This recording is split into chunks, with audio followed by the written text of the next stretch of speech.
All right, folks, welcome to Saturday Power Hour, where most people look at weekends to pop bottles. Well, we're here to go ahead and pop contracts. First, 1 hour today, pure dials, pure focus, where we listen, solve, educate, inform, and close. And we've got an amazing guest today, good old Ahmed from Streamliners. And today is provided by Streamliners as well. Ahmed, I know this might be, I believe this is your second time on my channel. It is. Reintroduce yourself, brother. Let everyone know who you are. All right. Hey, guys. So this is Ahmed. I think last time some people liked the lead guy, so, okay. I put that on there. So I would say you're lead guy. And, today it's pretty much, very straightforward and simple idea we have here of the deal hour. So 1 hour, consistent leads, and hopefully we're going to be getting some contracts there. So we're going to be putting Caesar on, the hotspot there for for 1 hour. And yeah, let's see what we can do. Let's see it. All right, man. Let's start dialing. I'm not even going to use my CRM. I'm just going to call out of my cell phone. Let's just get the ball rolling. Let's go. You got the... Yep, I got it here. Let's go. And let's start the timer. You guys can hear that? You can hear the phone ring? Yeah. Let's go.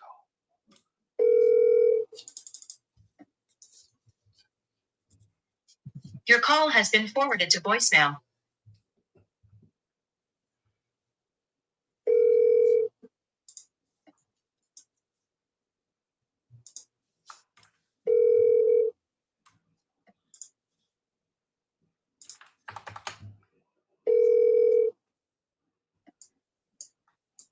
Your call has been forwarded to voicemail. The person you're trying to reach is not available. At the tone, please record your message. When you have finished recording, you may hang up. Hey, John. Good afternoon. Caesar here, calling about your property on 6th Street. Looks like you spoke with Leo, and looks like you're looking to sell this property. So if you're still looking to sell, I am looking to buy. Give me a call at this number. I'll shoot you a text as well, okay? Thanks. All right. We're just going to go one after another. Let's go. I saw that. I was like, 30 minutes? I thought you said you were going to give me an hour. It's an hour. I was like, yeah, that's a handicap.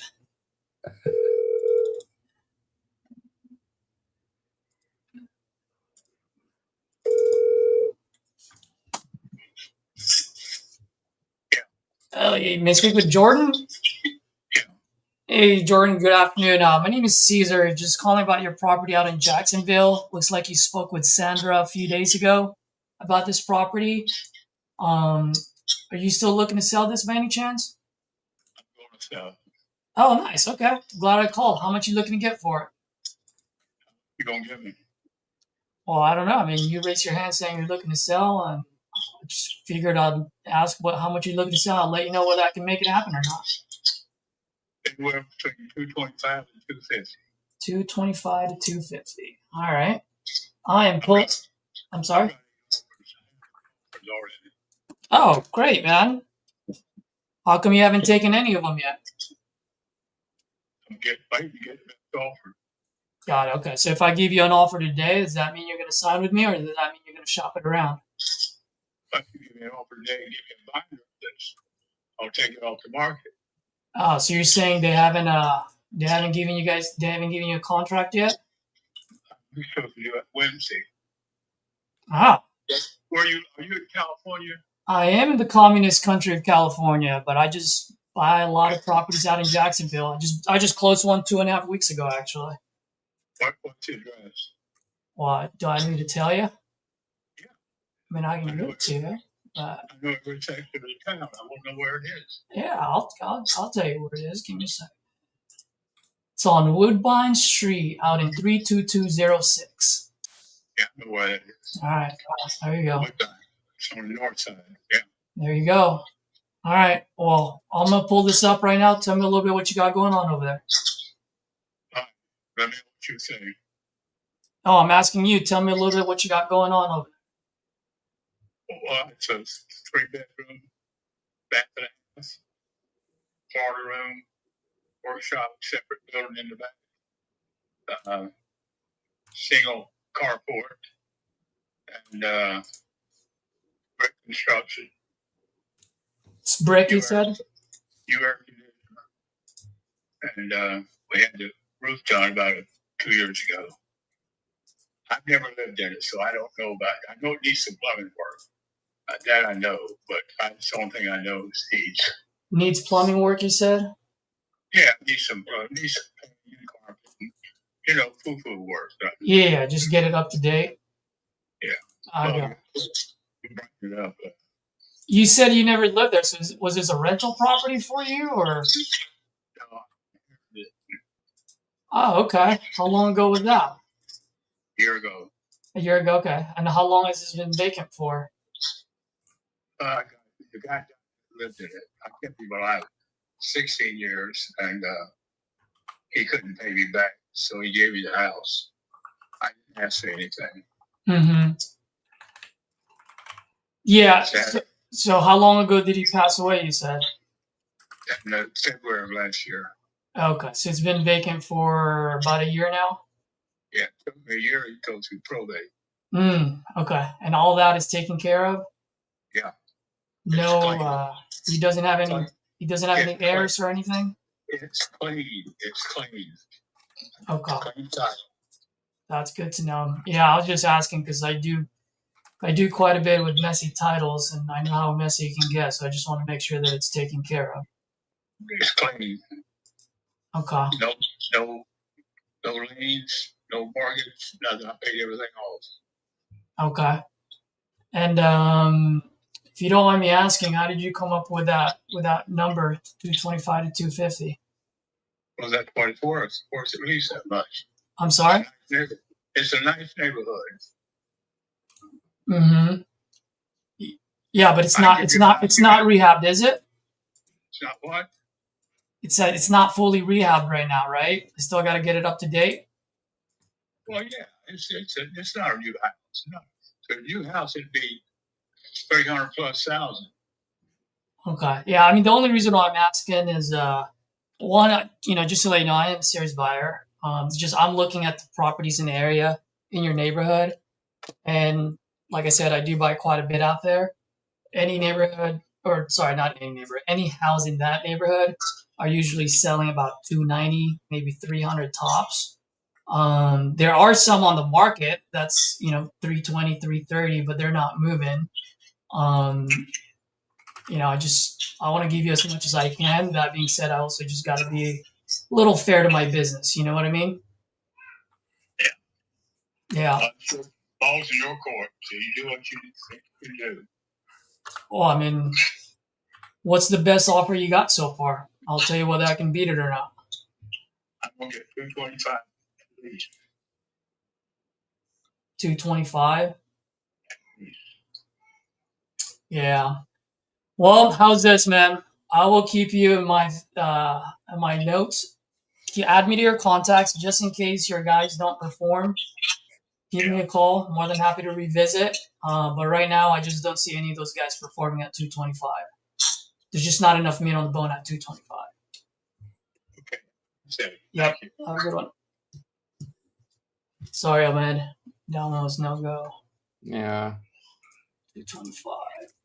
I mean, I think he just inherited it. Yeah. Yeah, he just inherited it, and the reason why I don't like to spend too much time on those is because he's got all those offers. Let him get it under contract because it's not going to move, not at 225. Yeah. When rehab is only 299.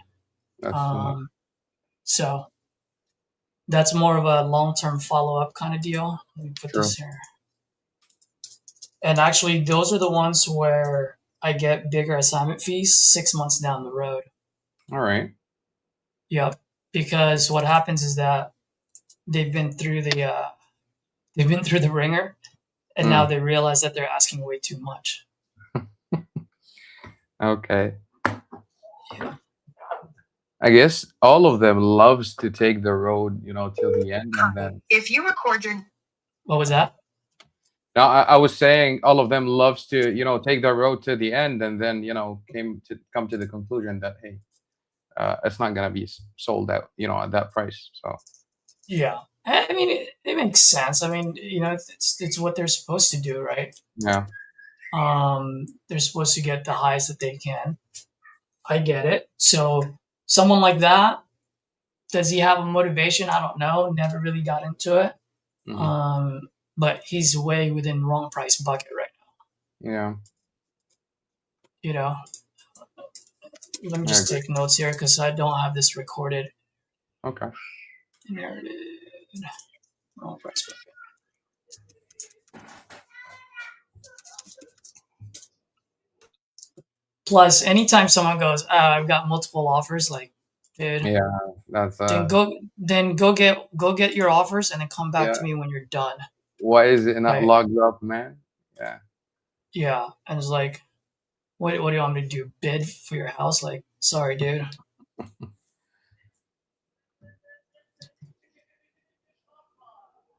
Even the callers, like, they face that. Hi, if you record your name and reason for All calling, day they I'll see do. if this person is available.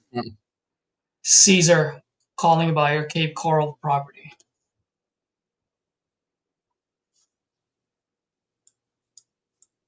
Thanks, Caesar. Please stay on the line.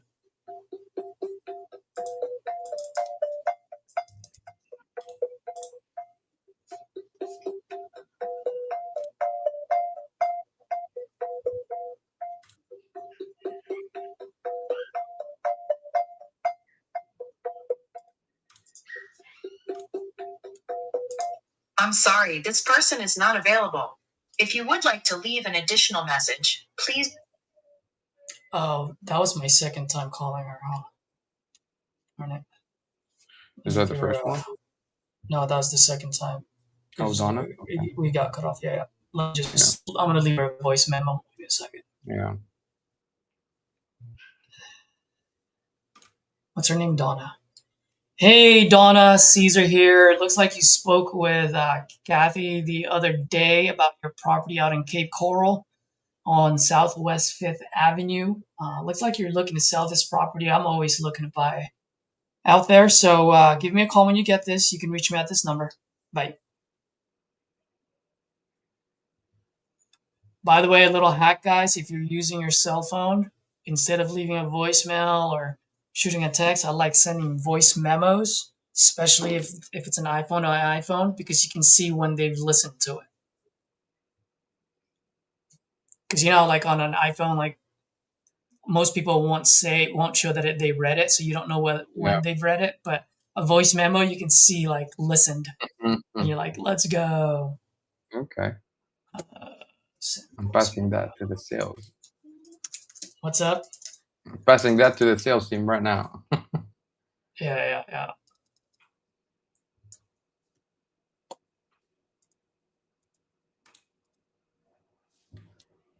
Let's see. What time is it over there, bro? It's almost 9 p.m. now. Oof. Yeah, but That's why you only do it for an hour. Now it makes sense.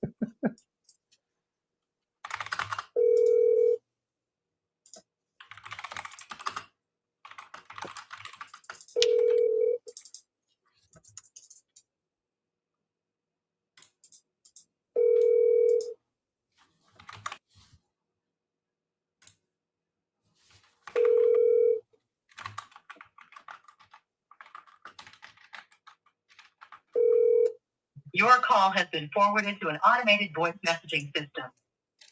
3.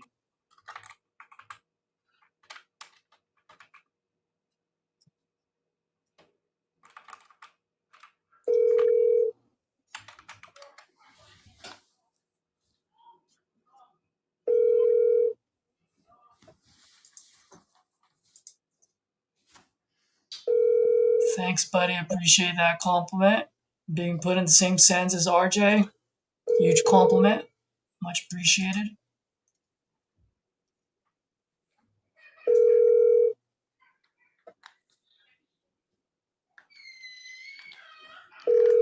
Your call has been forwarded to an automated voice messaging system.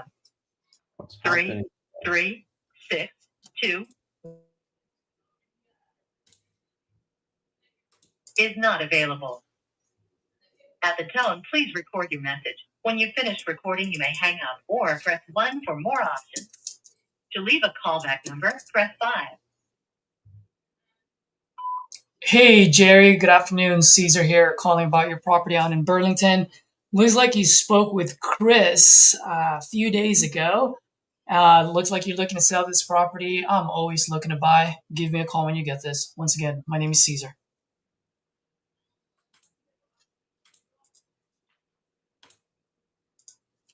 Let me ask you a question. Yes, sir. And I pause the time, don't worry. What's the best pickup rate you would say you got on a Saturday? Best pickup rate? What do you mean? That's a very good question, man. So I'll tell you right now, I am the worst guy when it comes to KPIs because there's really only 2 KPIs I care about, which is how much money goes in my bank account and how many offers I make. Yeah. That's it. I will do on Saturdays. If you've seen any of my videos, like I've done Saturdays early in the morning, late in the afternoon, usually between 9 a.m. Pacific time till noon are usually the good times. Anything after noon, it slows down. Usually, so if I look at it, if I start calling like 8, 9 o'clock, that's like between 10 a.m. and 2 p.m. are usually pretty good on a Saturday. Yeah. But I've locked up a lot of deals on Saturdays. I love it. Okay. Yeah. Let's go. Because people, and everyone's a little different, man, but I always have new people always asking, well, should I call? What's the pickup rate on a Saturday or on a Sunday? Should I be calling? Just call. Just make Dude, dial. Yeah, bro. The answer to that question is always the same for me, which is your bank account determines whether you make a phone call or not. Thank you, man. That's it. You know, I'll tell you what your pickup rate is if you don't call. That I do know. Yeah. You know.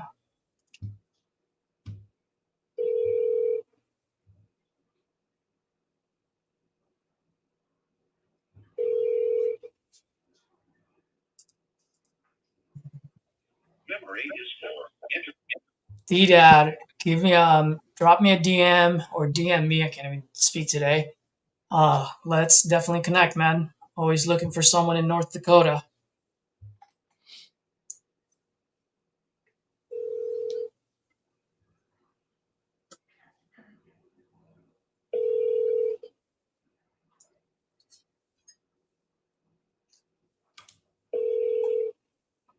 You want to know something? You want to know something funny, Ahmed? Yeah. What? The very first call, because they're live right now, going for like the finals of March Madness. The very first call happened to be the lady that I locked up yesterday. Ooh. And the seller is just lying to the seller, dude. And I know the guy. I know Don very well. So I'm like, bro, go ahead, lock her up. Like, let's keep it between the two of us, you know? That's the speed to lead, man. That's the only thing I have to say here. This is what speed to lead gets you. Yeah. So I was like, oh my gosh, it was the funniest thing, dude. I'm like, guys, I don't mean to insert myself into this final thing, but I locked that shit up yesterday. I sent them my screenshot. I'm like, fully executed. But just to show you, right? And I'm sharing this, you know, I know what you said, and that's true, Ahmed. But also at the same time, it's just like sellers are sellers, man. They're gonna do what they're gonna do it, and you need to move quick, and you need to have a pretty like efficient process after you lock up a deal, because I'm always going to come in after, and I'm only going to go based on what they tell me. I mean, Dawn asked her like 5 times, "Are you under contract with anyone else?" And she kept saying no. So what do you expect the guy to do? Of course, he's going to do what he's going to do. Yeah. You know. Hey, John, Caesar here, calling about your property out in Montgomery on Drake Street. Looks like you spoke with Chris a few days ago. Looks like you're looking to sell. I'm always looking to buy. I buy all over Montgomery, Birmingham, Mobile, Adamsville even. So give me a call when you get this. I'd love to chat with you, see if we can make something happen and help you out. Bye.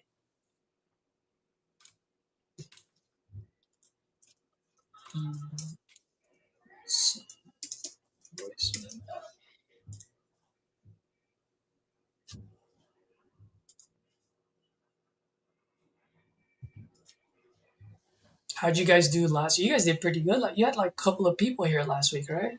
Oh yeah, we had Louis and Neil. We got contract actually logged off, signed everything within the hour. Nice. It was a land. Hello? Hey, Mr. John. Speaking. Hey, John. Good morning. My name is Caesar. Just calling about your property on 14th Avenue. Looks like you spoke with Leo, I think a few days ago or maybe earlier this week. Just wanted to see if you're still looking to sell this property. Yeah, what are you willing to offer? Oh, I mean, I don't know anything about the house yet. I mean, I'm just calling. Okay. You know, I get these calls all the time. I tell people about my house. They never call me back. And, yeah. Yeah, I completely understand. Just to let you know, I am actually the decision maker. I don't have a fake underwriting department. I'm not one of these wahoos who just learned from YouTube. I am a serious buyer. That said, I always call folks who raise their hands, and if they're looking to sell, let's talk. If not, I don't want to bother you either, you know? Okay, well, I don't know where the information about my house is that I gave to the other person that I spoke with before, but I have a 2-bedroom townhouse with 2.5 bathrooms. Mm-hmm. Well, first and foremost, how much are you looking to get for this? You know, I'm getting ready to put it on the market. I haven't put it on the market, so I haven't decided on the price yet. Okay. I mean, if you were to put it on the market, how much would you put it up on the market for? I don't know. To give you a ballpark, and I know Redfin is not like really indicative of anything, but I think the Redfin estimate is like around 850, 847, something like that. 850. Last week. Yeah. Well, one thing, you know, the joke that I always like to make is, you know what A stands for in Redfin? Accuracy, you know? So let me ask you this. Are you currently living here? Is this vacant? Is this tenant occupied? What's the situation? Tell me a little bit about it. I'm in the process of moving out right now. I'm on my, yes. Oh, nice. Okay. How long have you lived there? What got you moving out? What's the situation? Not sure whether it's relevant, but I've lived there for 10 years and I'm moving back to New Jersey. Oh, wonderful. Okay. Yeah, I mean, it is relevant, man, because, I mean, maybe you're moving out because the kitchen flooded. I don't know. Right? I don't know anything about your house. And yeah, I can look at Redfin. I can look at Zillow, but Zillow never ate in your kitchen. Redfin never slept in your bedroom. I just don't know anything about the property. That's why I'm asking. I'm just trying to make a smart decision. That's all. Okay, yeah. So I'm just telling you this. I'm in the process of fixing it up to get it ready to sell. I'm planning to put a new roof and a little bit complicated, but a new deck on my second floor and a new roof on the fourth floor.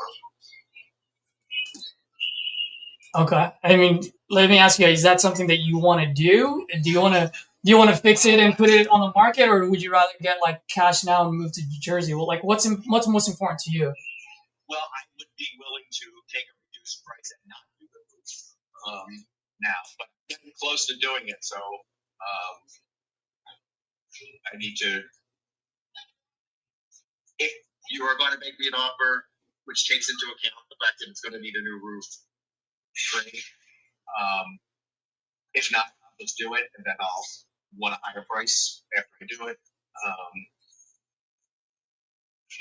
Yeah, and by the way, man, the only reason why I'm asking you these questions is because I just want to make sure that if I make an offer that it's valuable and it's meaningful to the seller, right? I'm sorry,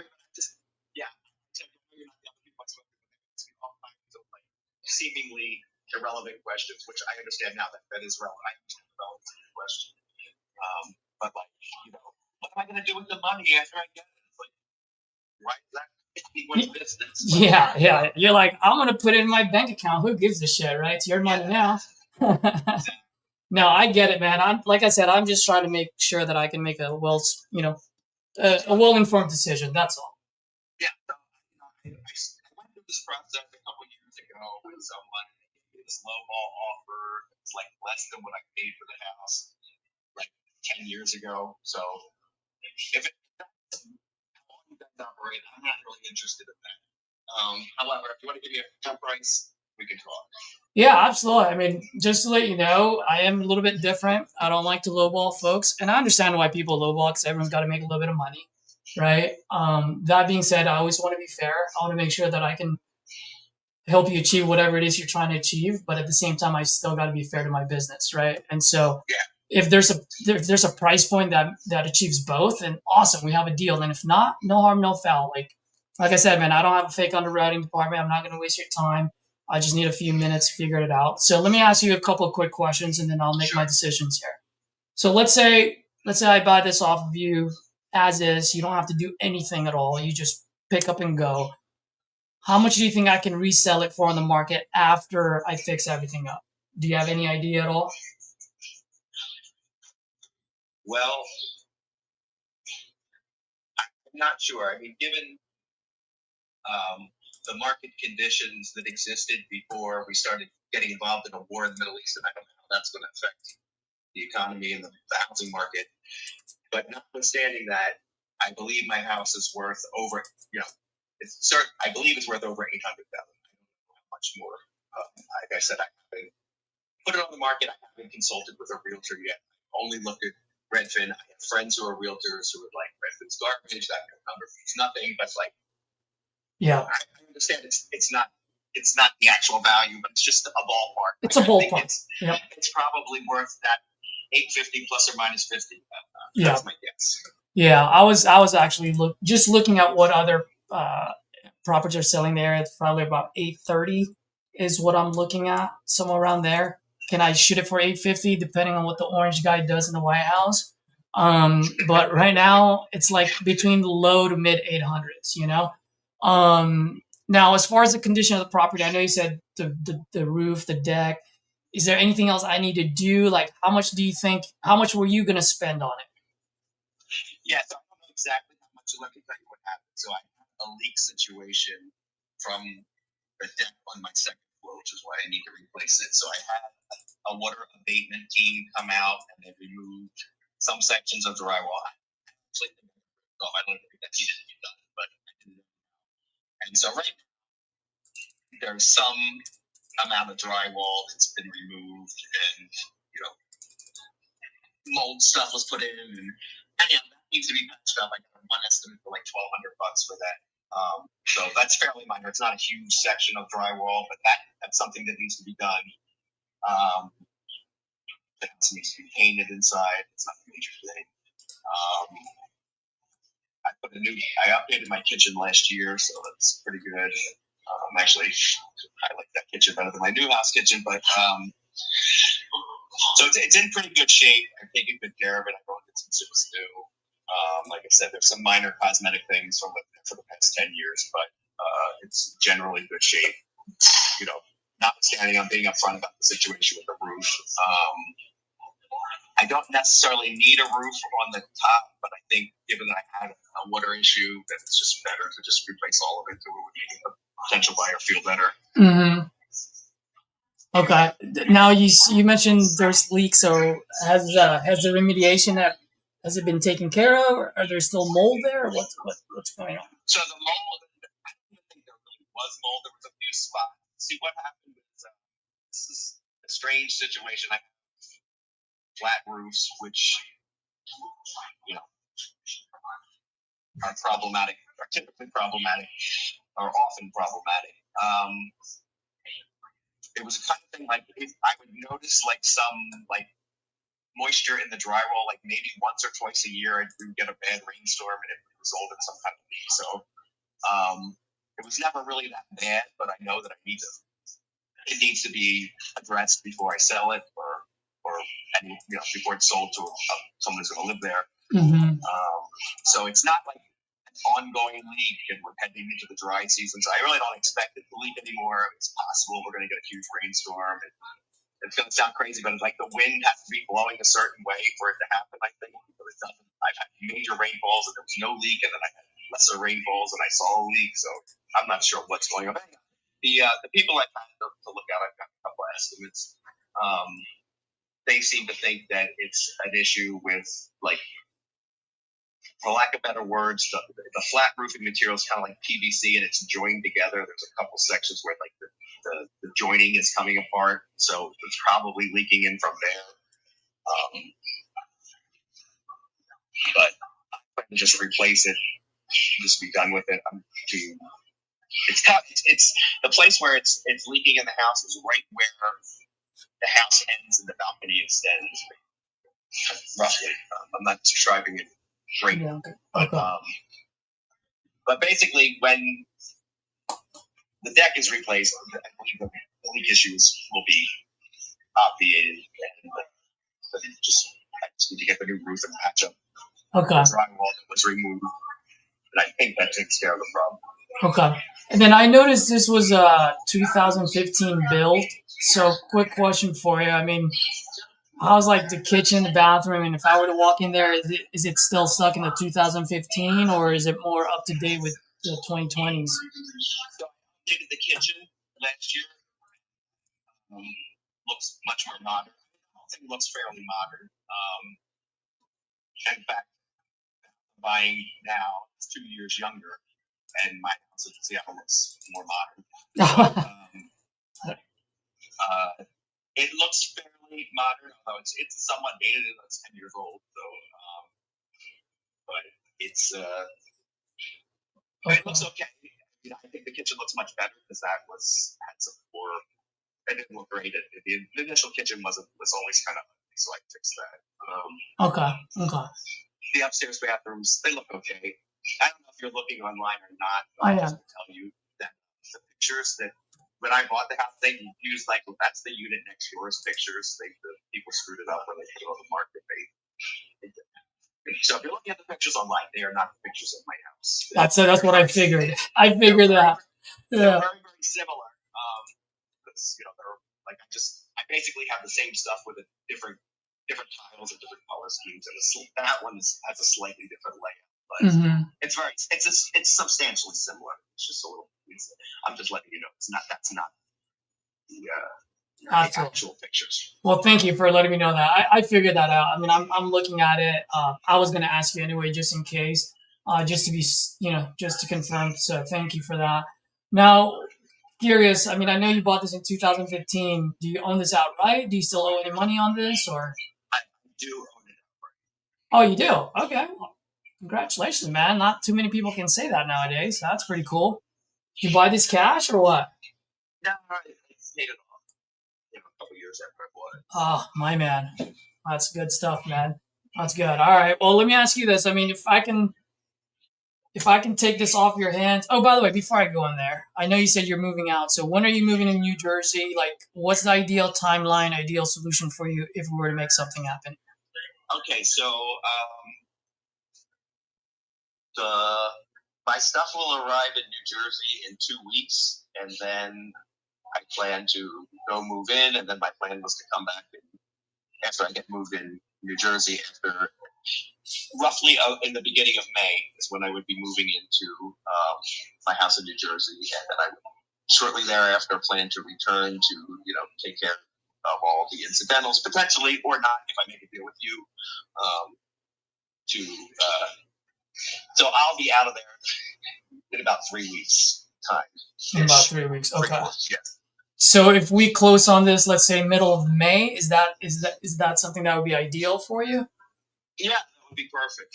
Okay, just so that way that gives you time to come back if you need to and so forth, and take care of, like you said, incidentals or anything else. Yeah, like sitting in where I've been here since yesterday.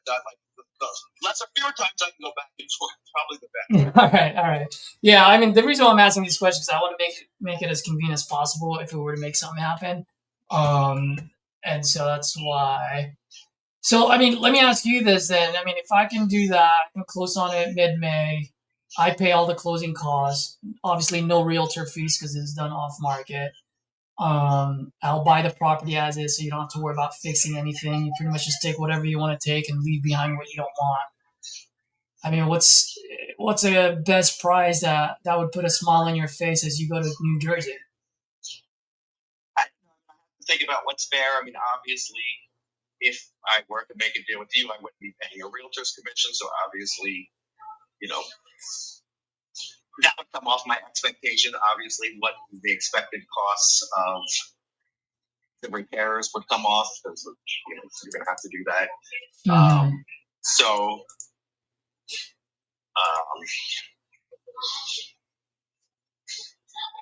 yeah, I don't. And then, probably like some convenience concession I would make so that because I don't have to do that stuff. So I don't know. I haven't thought about the exact numbers, but that's what I'm thinking.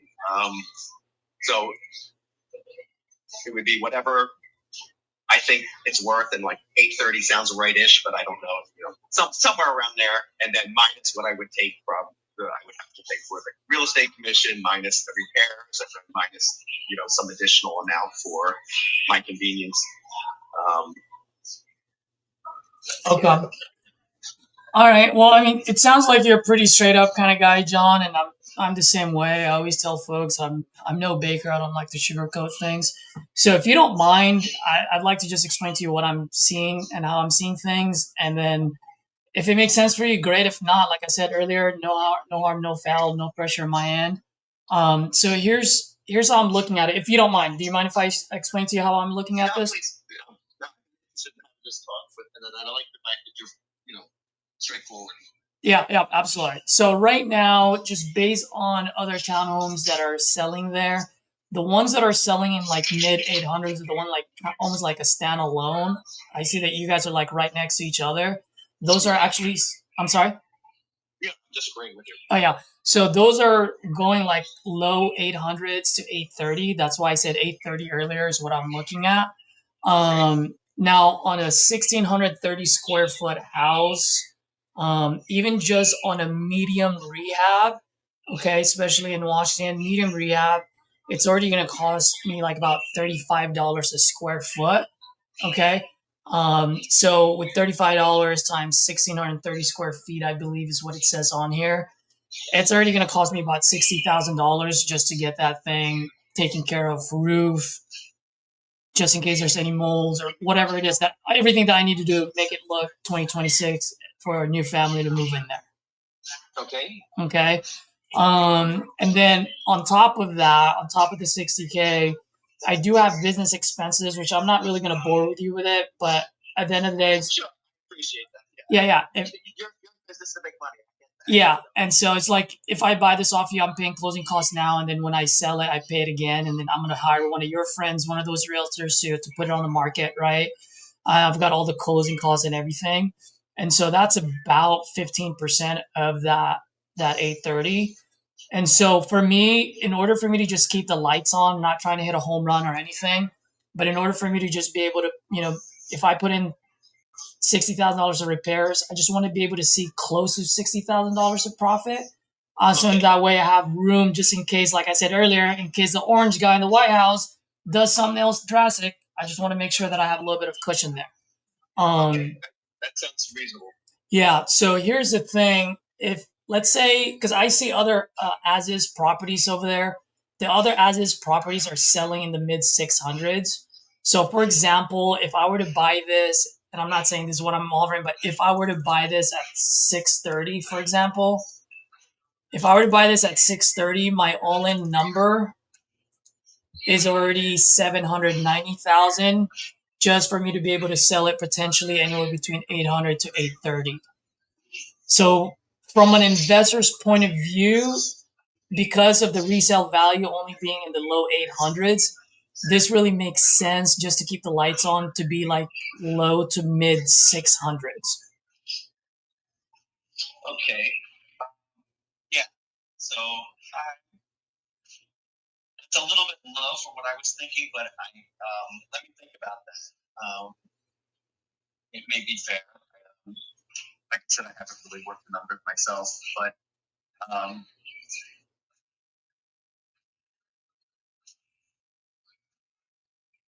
so you're thinking around 630-ish. Okay. Yeah, let me think about that. Yeah, absolutely, man. I'm not here to pressure you in any way, shape, or form. If you don't mind me asking, though, you did just say like you had a number that you were thinking of. Like, what was the number that you were thinking of? And then I have a second question after that. Okay, so basically, I bought around 6 for the house, and I was hoping to like walk away with like $100,000 extra. But given that, yeah, I'm willing to take potentially slightly less for my convenience and not have to worry about fixing all the stuff up. So, yeah, that's kind of what I was thinking. I don't know if those are realistic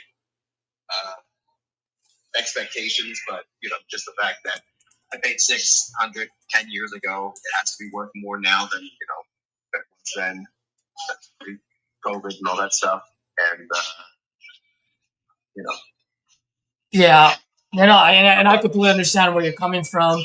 It's just if whoever like if an investor buys this at like you said, like 730, for example, on the 700s, just to let you know, just alone on the closing costs and holding costs, it's already 100,000. So from 830, we subtract that 100, that comes down to 730 already, right? And so it's going to be really tough for an investor to buy this at the 700s. And I will be very, very wary if an investor offers you that, because most likely they're not going to be able to perform, just because the numbers just don't make sense, If you don't mind me asking, the second question I was going to ask you is, you can probably tell right now, I've leveled with you, kind of talked to you with my cards face up. If you don't mind leveling with me, I mean, what is it that you're absolutely trying to accomplish, by selling this? I'm not sure that I understand your question. I mean, why am I not have 2 houses? Because I already bought another house in 2 years ago. Yeah, no, I understand that. You don't want to do that. And, I mean, is there any thing where maybe you might want to rent this out, or is this more of just you just want to put it in your? I don't think I want to be a landlord, especially 2,500 miles away from my property. Yeah, you definitely don't want to get woken up at 3 o'clock in the morning just No, because of tenants and toilets. Right. I probably end up hiring a management company, and one of my considerations is also I put I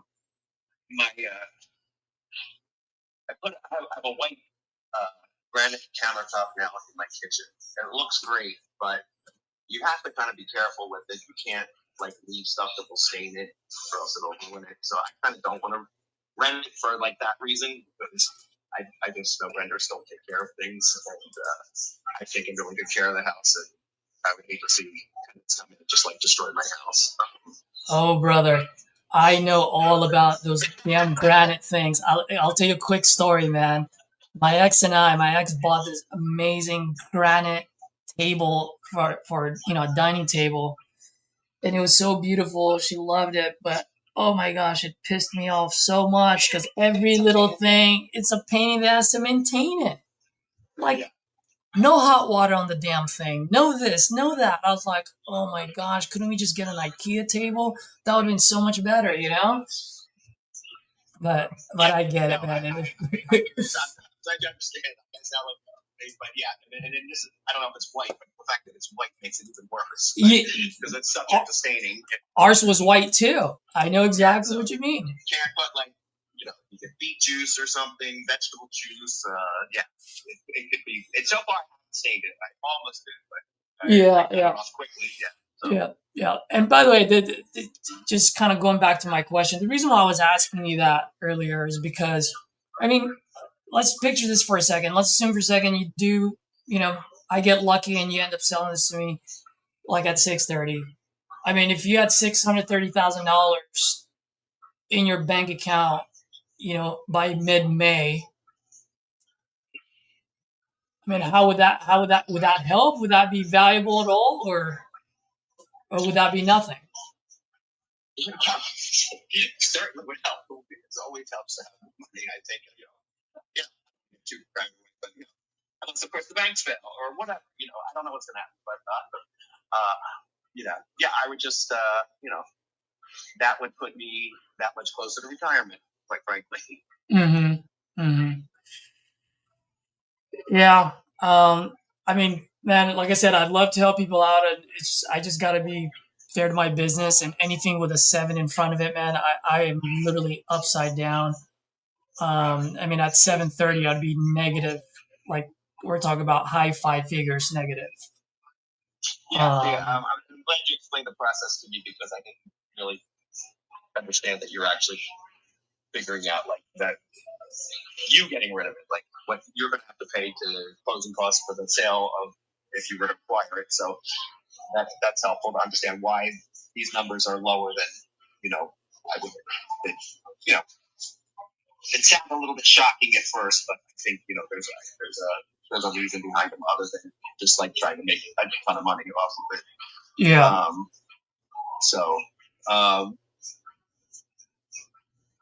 So I'm actually reviewing all kinds of stuff now. I'm trying to do stuff for my new house and get this old house ready. So let me think about this. Can I have your name again? Yeah, my name is Caesar. Just like the salad or the pizza, whatever you like better. Yeah, that's not that I'm really bad. Like look it up. That's Ceaser. No, it's Caesar. Okay. All right, and let's see. Sure. I'm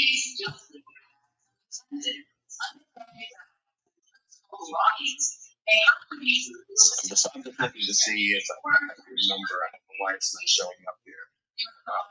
Get your number. Yeah, it's 415-405-5394. By the way, I know you're at the airport, brother. I will text you as soon as we get off the phone, so you have my information. You can add me to your contacts. And I'll send you my Blink card, which is a digital business card, so you have all my info, my business name, my email address, and so forth. So you can have all of that.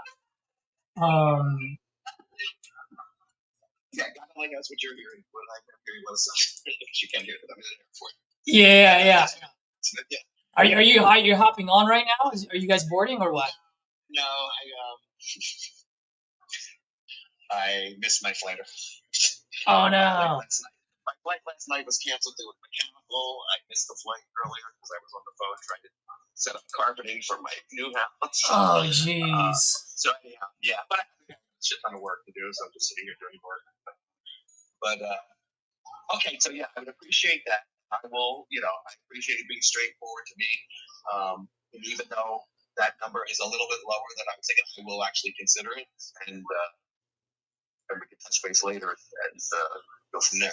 Yeah. Can I make one small suggestion, and then let me know what your thoughts are? If you like it, let's cool. If not, no problem at all. Okay.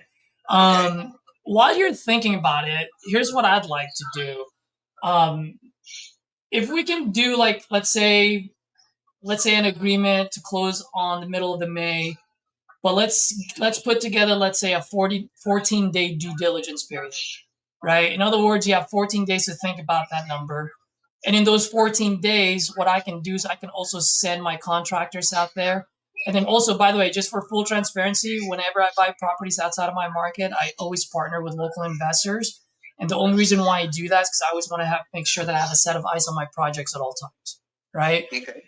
So in those 14 days, while you're thinking about that number, let me get my guys in there, my contractors, my investors, my realtors. So in that way, I can really dial in on that number. And then in those 14 days, we'll come back to the table and say, hey, look, based on what I got from realtors, my partners and my contractors, I'm good to go on that number. Or, hey, guess what? Good news, I can afford to pay you a little bit more. Or bad news, there's a whole lot more mold than we thought. It's going to be a little bit less. But either way, it gives both of us 14 days to think about it. And it gets my ability to get my eyes in there and actually dial in on the numbers. No, this is good timing because I'll still be there. But I mean, even if I'm gone, I could potentially arrange to. I'm probably going to put like an electronic thing in there where I'll have a keypad so I can give people codes to come in and out. while I'm not there. Mm-hmm. But I will be there in the next 2 weeks, so. Oh, that's perfect. Yeah. It's just here's the thing, man. When I do my inspections, when I send contractors, my local partners, if I send out like a formal inspector to do an inspection report, like a full inspection report on it, it does cost time, money, right, and Right. resources. And so I don't like to do any of those unless I have an agreement set in place. So in that way, at least I know, like, hey, we're both doing our due diligence. At least I don't mind spending the money, even if we both back out away from the deal. But at least I have something, and it gives me kind of like the green light to start, getting my eyes in there and really dialing in on the numbers. Okay. I mean, how does that sound to you? Yeah, I mean that sounds reasonable. Okay. So here's what I'll do. I'll send over what you'll like. My agreement is actually only 2.5 pages, so it's pretty straightforward. It's not like 15 pages of a bunch of legal jargon. It's just saying, hey, look, we're looking to purchase this right now at 6:30 for now. We're looking to close in mid-May, and then I'm going to put like a 14-day due diligence period on there, so that way you have time to think about it, and I have time to think about it as well. And it just really just gives us the ability to inspect not only the property, but also title, to make sure title is clean. Okay, yeah. That shouldn't be a problem. I don't think wasn't a problem when I bought it. So yeah, I did have the title checked. Okay, good. So what's your email address?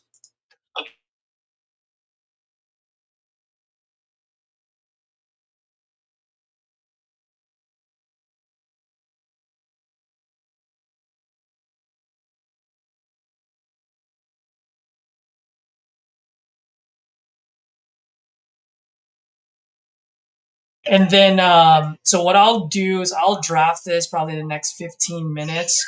I can definitely give you a call back, just kind of so that you can open it and we can quickly go over it from top to bottom, just in case if you have any questions, I'll be able to answer it. Would that be all right with you, or are you hopping on the plane now? Will be,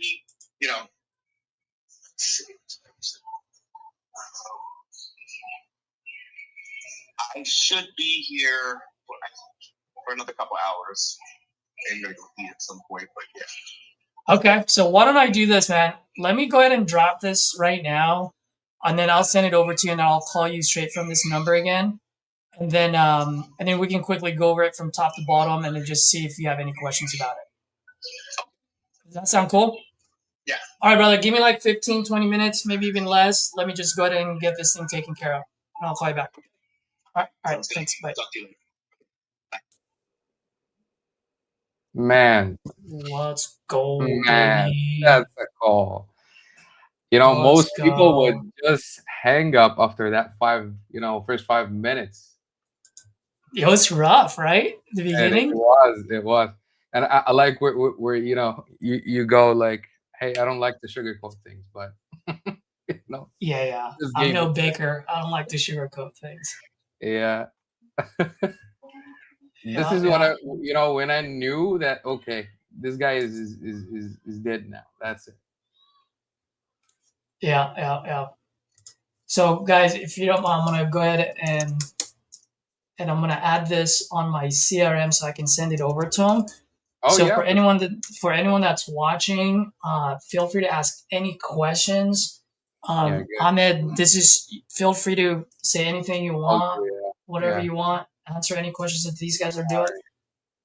This thing takes precedence over the other leads, Okay, so we got a question here. How are the leads being generated? So 100% of them are outbound. So basically cold calls.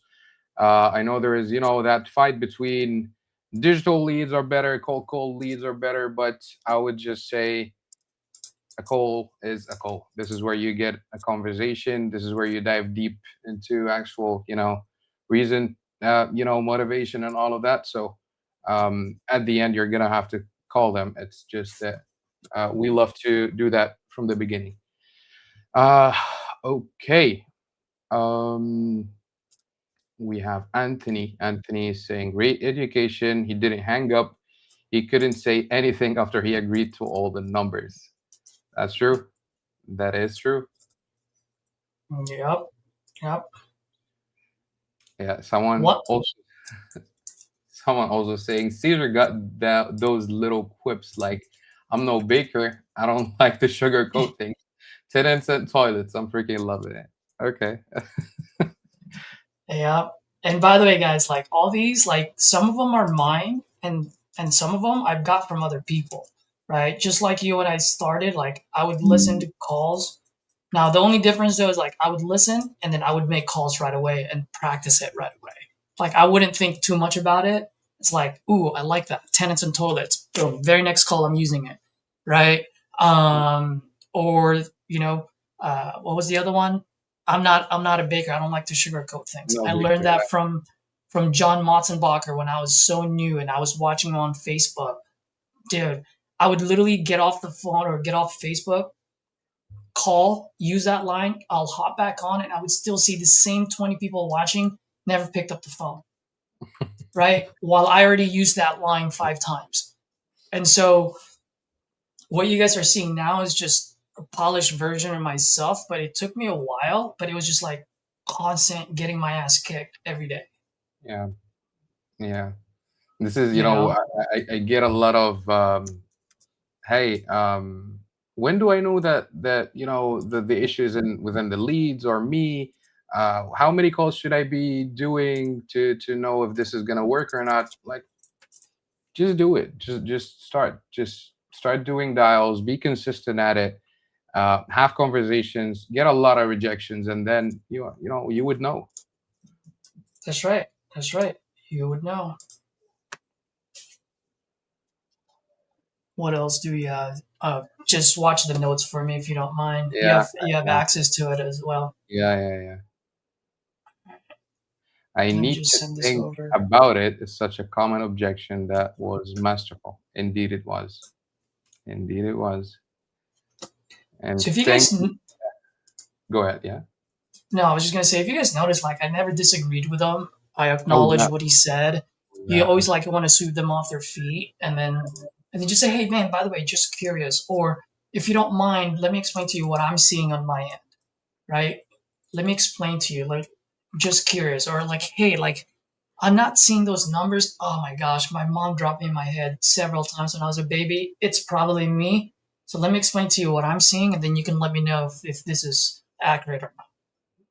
Yeah. Thank you, Louis. Louis was with us last Saturday. Appreciate the compliment, man. Oh, yeah, that's right, Louis. Yeah. Okay. So Louis is saying we just got another contract today from them. Okay, that's awesome.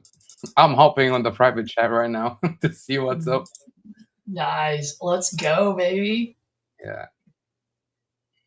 And by the way, for the folks that are watching, I'll tell you this: like, I've been using Streamliners for how many? What? 2 weeks, 3 weeks now. Yeah. I gotta say, man, I am satisfied so far with it. Right? We got a couple of contracts, so we'll see how that works. Let's see. This is gonna be May 15th. Sorry, guys. I'm just trying to do 2 things at the same time. It's okay, man. And to all the folks who are hesitant to start, and this is the whole idea of Deal Hour. We're trying to show you that you can actually do it with the simplest resources, just yourself and 30% willpower. We can say 80 or 70% consistency. You would just go there. You would just get your first contract, and once you hit that one, once you had that first deal, once you taste that first meal with with that money, you will you will eventually see that this is how it goes. You just have to be on the phone and start to dial these leads. So we have a question here. Yep. Go ahead.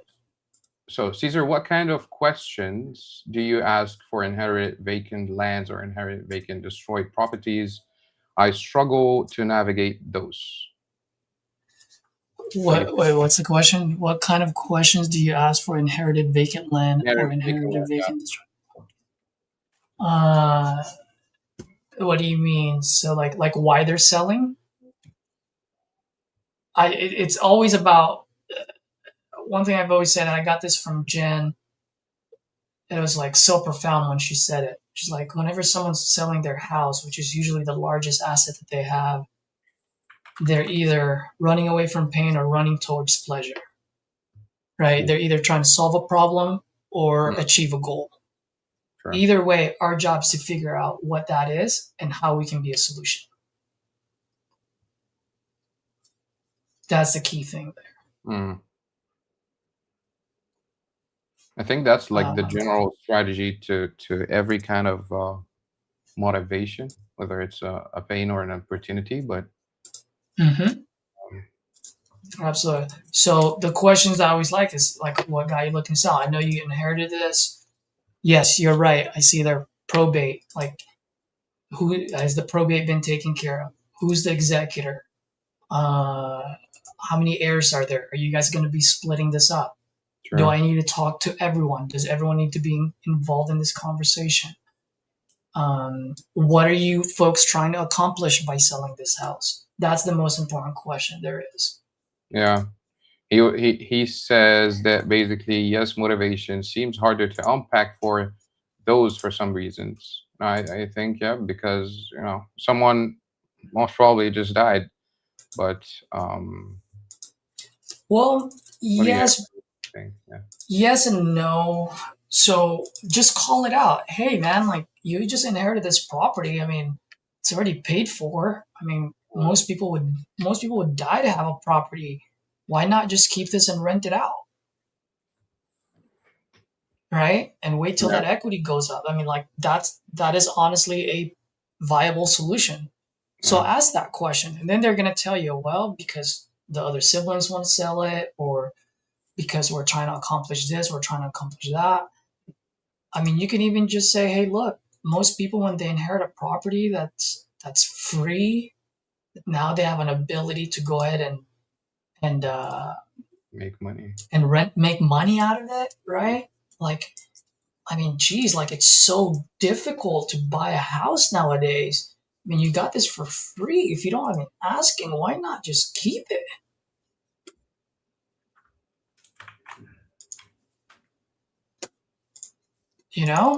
And people, and then at that point, people will answer you like, well, there you go.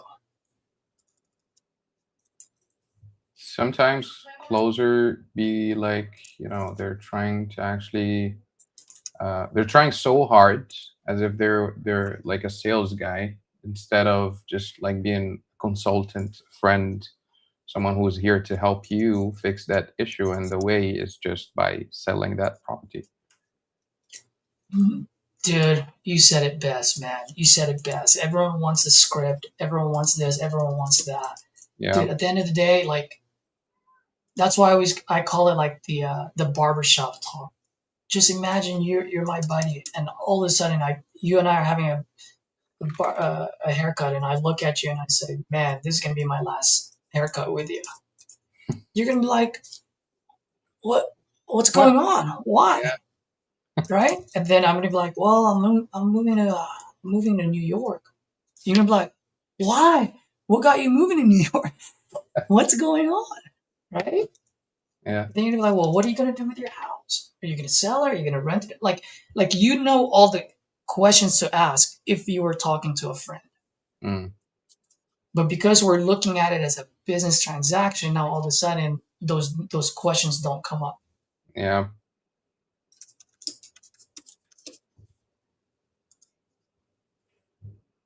That is very true. All right. So let me just text this guy. Do that. I think you had, let me check. I think 2 or 3 conversations. So far, yep. Actually 2. Yeah, 2 conversations, 1 contract. This is good. This is very high. All right. Now, you're absolutely right. And just for everyone, There are days when it's like this, and there are And there days are days, yeah, when it's bad. when you might go 50 over 50. I mean, that's just it is. That is true. And, it's not always butterflies and, contracts coming like rain. It's not that, but, you just have to keep going, whatsoever is happening. Some days you're getting a contract out of 2 conversations like today, and some days maybe Yep. you're not doing it at all, but you just have to, keep swimming. You have to. All right, so let me call this guy. I just sent him a text. I'm gonna call him in the next 30 seconds. Let's go. While I do that, Yeah. I'm sorry. Go ahead. No, I pause the timer until you finish the contract. Don't worry about it. Oh. I mean, it's fine. It's cool. So just for the folks that are watching, the reason why I locked it up at that price point is because I saw 2 as-is properties that sold for $650.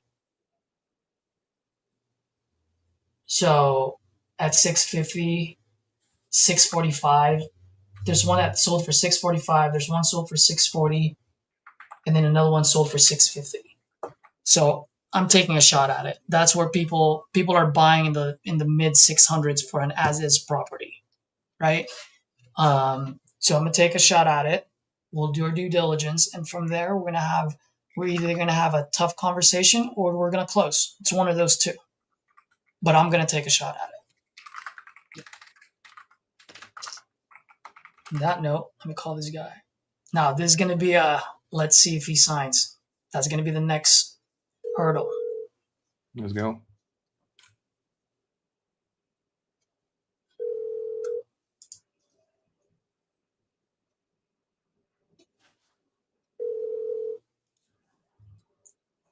Hello.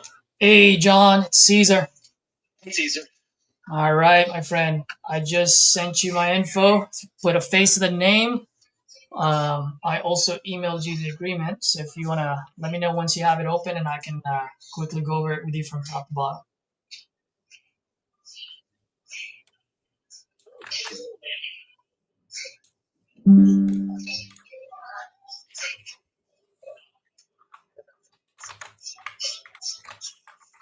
Okay, and opening it. Okay, I see that it's there. All right. So it should say contract for purchase and sale of real estate.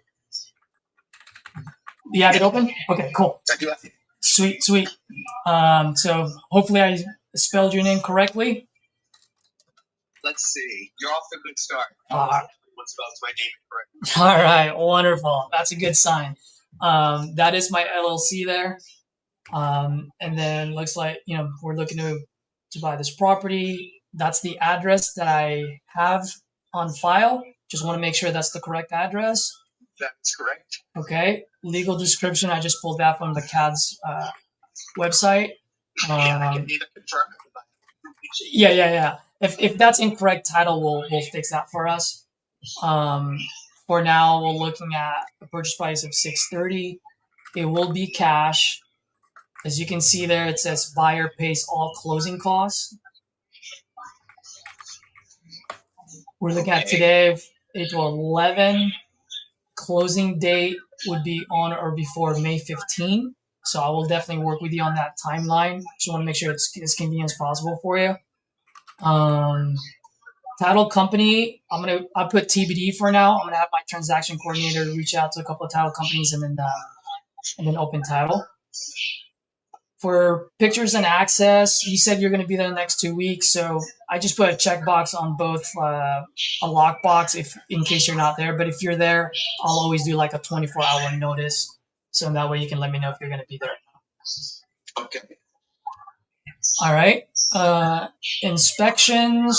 So we're going to inspect the house, but also we're going to inspect title, make sure title is clean. Renegotiation based on condition. I've made notes on everything you told me as far as the leak, the flooding from the deck and everything else. This thing is really just here just in case if we go in there and let's say half the roof is gone or the bedroom is burnt down, right? We're not here to nickel and dime folks, but if it's going to cost us 10, 20, 30, $40,000 more, then obviously I'm going to have to come back to the table. Either way, if you look at the last sentence, it says that the buyer agrees to let the seller out of this contract and render it null and void. So this protects you as well, in other words. Yeah. So just my initial impressions are, one, that I'd like an attorney to look at this. And because I've heard of what may be related to the second issue of bad experiences people have with services like or companies like you, where they get under contract and then I'm just going to say you, but people in your position drag it out and like the house remains unsold for like a year while things are being done. And we'll put it on the market. So anyhow, I want to put some language in there. That's not going to happen. Yes, sir. I've already taken care of that for you. We'll go on that. We'll go on the next page. And if you still want me to add more lingo, I can always do that too. That's not at all. But I do understand what you're saying. There's the right way of doing this business. There's the wrong way of doing this business, and that's the wrong way of doing it. So for me, there's no point for me to drag it out because I don't make any money at all, and it doesn't solve your problem. So, but if you don't mind, let's just keep going, and then we can discuss all the other things. Encumbrances, if there's anything else that's encumbering the sale of this property, so if there's any back taxes, other liens that we didn't discuss, obviously we're going to have to take care of that before everything gets taken care of. Risk of loss, we are buying the property as is. That being said, if it's not a burnt down townhouse, then I don't want a burnt down townhouse at closing. Right. Proration. Go ahead. Okay. Just going to ask about actually. I just paid the property taxes first. Okay, perfect. Yeah. So everything will be prorated. So if you paid property taxes for 2026 already, then you'll get a refund on that. Okay, I just paid for half the year. I just paid like $4,400 or something. Okay, perfect. Yeah. So title will run all the numbers and they'll say like, oh, okay, like based on that, you'll get a refund of let's say $1,300. So that's just going to get added to your proceeds, or vice versa, right? So they'll do all that, all the number crunching. Off to the last page, any defects, like I said, we're buying it as is, but if there's any type of city code violations, zoning violations, obviously we're going to have to take care of that before it closes. Yeah, I'm fine with that. I don't think that's an issue, but yeah, I can understand why you want to Yep. make sure it's not an issue for you. Yeah. Absolutely. Assignable contract, I do like to spend a little bit of time on this and explain this. So if you remember earlier, I mentioned that I always partner with local investors when I buy properties outside of my market. And this doesn't really happen too much, but it has happened where I have a partner. Actually, this happened in Austin, Texas. Tom and I went on a deal, and we were looking at flipping the property. Well, Tom decided that he just wants to keep it for his niece who's getting married. Okay. And so instead of me slowing down or stopping the sale, all I did was actually step aside and assign the contract over to Tom. So in that way, the seller would still get all the money that we discussed in the time frame that we discussed. So this assignable contract is only there just in case if my local partner decides to say, hey, Caesar, you're all the way in California. I'm out here. I want to take this on my own. Then I'll just be like, okay, cool, man. Then make me as a partner and I'll get paid when you get paid later. So it really doesn't, it's just there to protect me and it's also there to protect you. So in that way you get your money in the time frame that we discussed. Okay.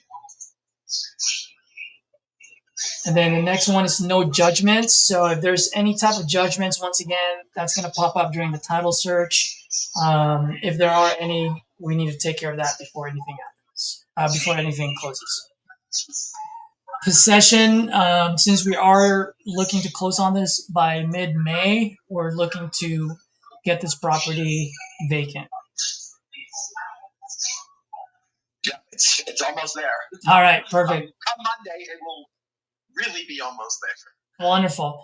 So then now on the other agreements, this is what I was mentioning earlier. So I'm putting a 14 business day due diligence period on here for both seller and buyer from the date of the execution of this contract. So in other words, I'm going to make my decision in the next 14 days, and then so will you. And then from then we're either good, we're going to be good to close, or if we decide that, hey, this is not going to work out, then we can rip the contract in half. So the reason why I have this on here is so that it doesn't get dragged out. In the next 14 days, we'll know exactly what's going to be done. Okay, so I'm just going to be upfront with you. I'm not signing anything today without having an attorney look at it. I mean, I am an attorney myself, but this is not my specialty, and I respect attorneys having specialty, so I want to run this by a real estate attorney. And specifically, I don't know that other agreement really addresses the issue that I was talking about, which was would be after we got under contract. I think, and I'm not sure, but I'd like to talk to an attorney about this, but some kind of termination, if we sign this within the 14 days and then we don't close within some number of days after that, then the contract's null and void because I want to be able to sell the house and I don't want it tied up indefinitely. I don't want a situation that I described to you where I've heard horror stories of people getting under contract and then their house remains in limbo for over a year while they're working out stuff with the new buyer. So anyhow, I want to protect myself under that circumstance. And in general, I just want to have somebody who knows what they're doing look at this. Yeah, that's no problem at all. I completely understand. And by the way, that time is of the essence. You can read that. I believe that takes care of it. But if your attorney wants other lingo in there, I don't mind redlining it.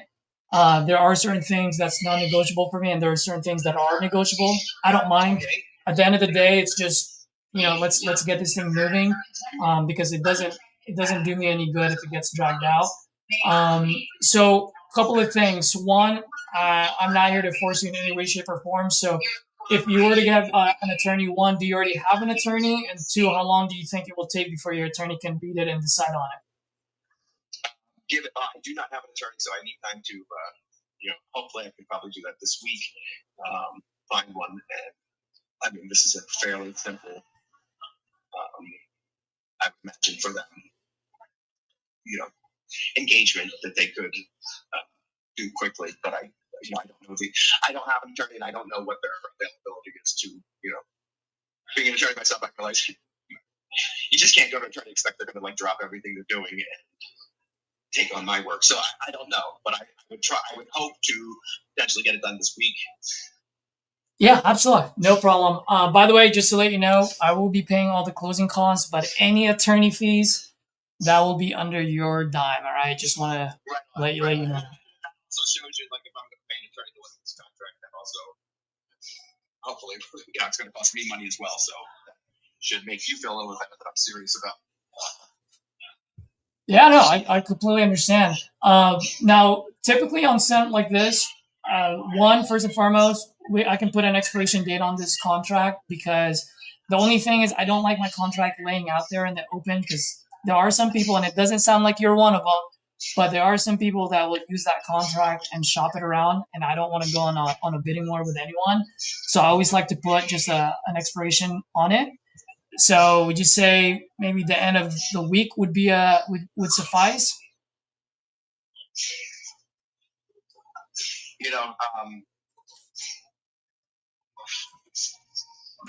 That may work. But you can always put it as a week, and if we go a little bit past that, then you could generate the contract. Yeah, that's fine. I mean, I'm pretty flexible. It doesn't sound like you're the type of guy that's gonna screw around on this, so I don't mind. I'm super busy at work, and I'm busy with this move, and No, I completely understand, brother. No worries. One last thing, the other option, and if you're okay with it, great. If not, no problem at all. What I've done in the past is I could actually use that as on the contingency on the other agreements, saying that, hey, this is contingent on you having your attorney review it. And if you don't get it reviewed by a certain amount of time, then the contract is null and void. So in other words, we can always just get under another contract if need be. Yeah. Minimal sleep last night, and so I don't feel comfortable. I don't really feel like I'm in my right mind at the moment to, I don't want to He's stupid for me. Yeah, no worries, man. I'm not here to make you. I know you're at the airport. I'm not going to lose a deal just because you don't want to sign it. Don't worry about it, brother. You get home safely. Why don't we do this? You've got my info. I've got your info. You have the contract handy to you. I can also download like a PDF copy and email it to you, so that way you can forward it to whoever attorney you choose to use. That might be helpful. There's any restrictions on this if I can print it myself, but you would probably get a cleaner copy of PDF than what I could probably have. Yeah, man. Yeah, dude, I'm not one of these guys that's going to strong arm you on this. At the end of the day, like once you feel comfortable and confident about it, let's do business. And if not, like no worries. There's always other houses to buy that hasn't been flooded. Yeah, but my house wasn't actually. I mean, it had a small amount. I know. I was just joking. No, that's fair. Okay, yeah, actually, the print that I just tried to do this doesn't look great. So yeah. Yeah, I'll I have to do a screenshot if I were to do it. Because printing a PDF is obviously not going to work with this. Don't worry about it, man. What I'll do is I'll reply to that email with a PDF copy, and then that way you can just go ahead and forward it to the attorney of your choosing. Right. Well, that sounds like a good way to proceed. All right, brother. Actually, I'm gonna change this because I do have an expiration date on it on 4/11, so I'll change that for like towards the end of next week, and then we'll be flexible. Okay. All right. Cool, man. Have a safe flight. Are you flying back to Washington, by the way? Yes, ultimately. I'm flying to Minneapolis first. It's a long story, but Gotcha. All right, man. My flight last night was direct, but okay. Oh man. Yeah. I know. Traveling can be pretty rough sometimes. Well, brother, have a safe flight. And then let's touch base this week and see what we can do. It's good talking to you. Have a good day, man. Cool. Bye. Later. Bye. I had a feeling that was going to happen. I just had a feeling. You just do it enough times where you just feel it. Yeah. This is why it's important that you have to be on call when sending the contract. Mm-hmm. With the seller, yeah. Like a lot of people, they just send out the contract without even calling them, and they hope for the best. Yep. So let me just reply to this guy. Give me a second.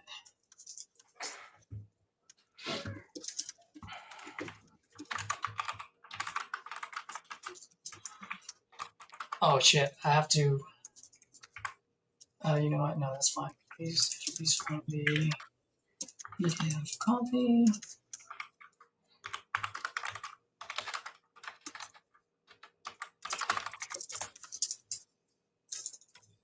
Set 5, and let's talk this week.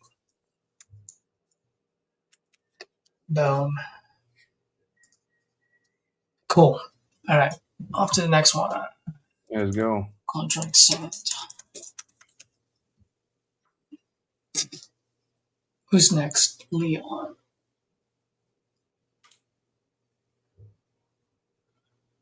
I don't know. And that's just part of the game, by the way, guys. Now, one thing I will say, and if anyone that's watching, if you guys want to give me any like pointers, anything that you feel like I could have done better there, I am here to learn as much as you guys. I have very little to no ego. Please drop it on the comments, on the chat. I'm always looking to improve. That being said, I'm not I'm gonna twist your kind of arm kind of guy. But I'm also not just gonna allow them to say I'm not gonna sign it. So if you notice, he said no to me 3 times before I backed off. Sure.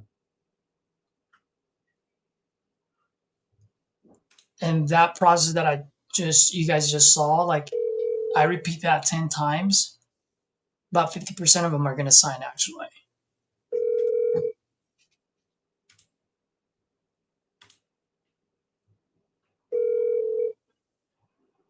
Ahmed, is this person's name Raya or how do you Ria?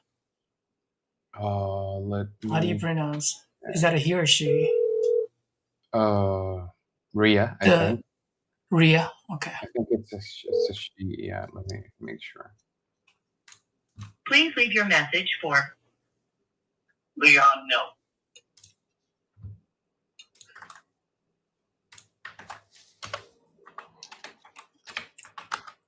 There is one thing I could have done differently there, actually, now that I think about it. Okay. Let me just leave this message before I mention it.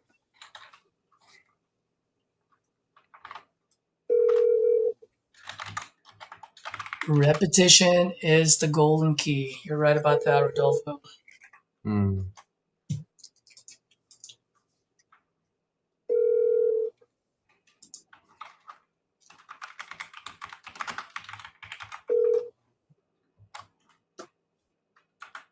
Please leave your message for.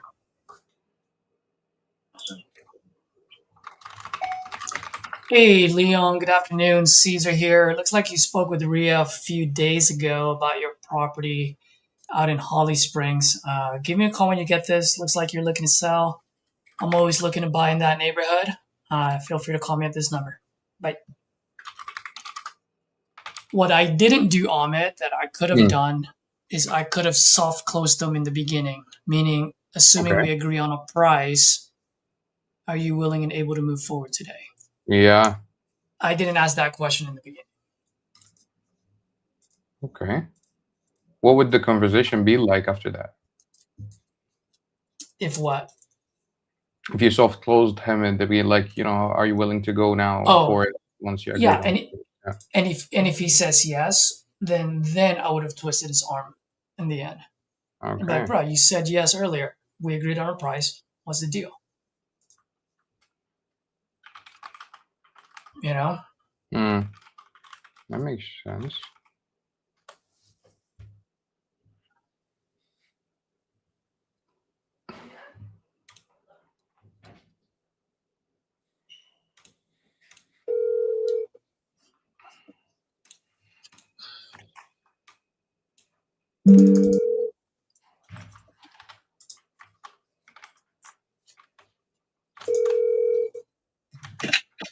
Hello, Hey, Miss Baby Jimmy.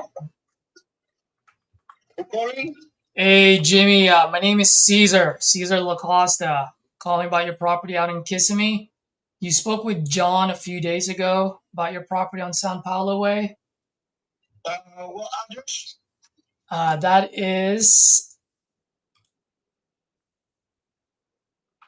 Yeah, I think she gave me offer, right? Well, I don't know if she did or not, but I'm calling to see what you got going on and see if I can make it happen for you. Well, I think she gave me offer, yeah. Well, yes, it's you talk about the empty lot, right? Yeah, it looks like it's an empty lot. I'm pulling this up right now. So it sounds like you got multiple properties if you can't remember this one. Yeah, no, I remember because I live right there. Oh, you live right there? Okay. Yeah. Yeah. I live it. This is 920. I live in 918. Oh, so it's right next door to you. Yeah. The thing is, we want to move, and then Oh, nice. Where are you moving to, amigo? all depend where if we continue with the same offer. Okay. Well, how much are you looking to get for this one? No. You told me. I told you what? Let me see if you spoke to Janet for sure. She told you exactly what it. Oh no. You spoke with John. I don't know who Jen is. You spoke with John. I don't remember anyway. I don't remember John. Okay. So just to let you know, I have folks that are that call sellers like yourself, and when you say you're looking to sell, then that's when I come in because I'm the decision maker. So I'm just calling to see how much you're looking to get for it, and if I can make it happen for you, great. If not, I'll let you know too. I'm sorry, Cesar. At that point, I want to hear what offer you give me to me. If I like it, I promise I got to say yes. If I don't like it, I say I'm sorry, Cesar, but no. Oh, okay. Well, I'm not rushed to sell it. Oh, I got you. And I'm not desperate. I'm not desperate to buy your land either. That being said, we can always make a deal if it makes sense. So let me ask you, just if you don't mind, let me just ask you a quick question, Jimmy. Usually when I'm sure you've bought cars before at a car dealership. Usually when I go to a car dealership, there's a price on the window, and then I decide whether I want to buy the house or not, right? So that's all I'm doing here. I'm looking at the land. If you're looking to sell, let me know how much you want for it. I don't like wasting time, so that way I can save you a whole lot of time. Well, I want 60. You want 60. Mm-hmm. Okay. It's an acre. I'm sorry? It's a half acre over here. Half It's acre. 0.49. You're not going to find something like that. In the middle, like if everything's closed, mall, new, all the school. That's what I'm, Okay. If you don't mind me asking, how'd you come up with that number? because I know that's the price. Because I know about investment to a property, and then I know about the houses. Okay. So let me ask you a question. Let's say I do buy this off you. If I build a house there, how much do you think I can sell the house for over there? Well, you can sell it easy over here, around here, about 500. All depends on what kind of house you build. For example, if you want to buy my house, is next to the place. My house is right now is in 460. 460. Yeah. Okay. So In mine is 918. yeah, no, I know. I see it here. I got your information. If I knew big house for sure, because I know the house don't cost too much money to build a house. I know, because I build a new house. How much is it to build a house now? But right now it's all depends. If you got to big company, they go screw you. Yeah. Yeah, because they want to charge you 35% for do a lot of things you can do by yourself, or you can send to somebody, and then you save a lot of money. Mm-hmm.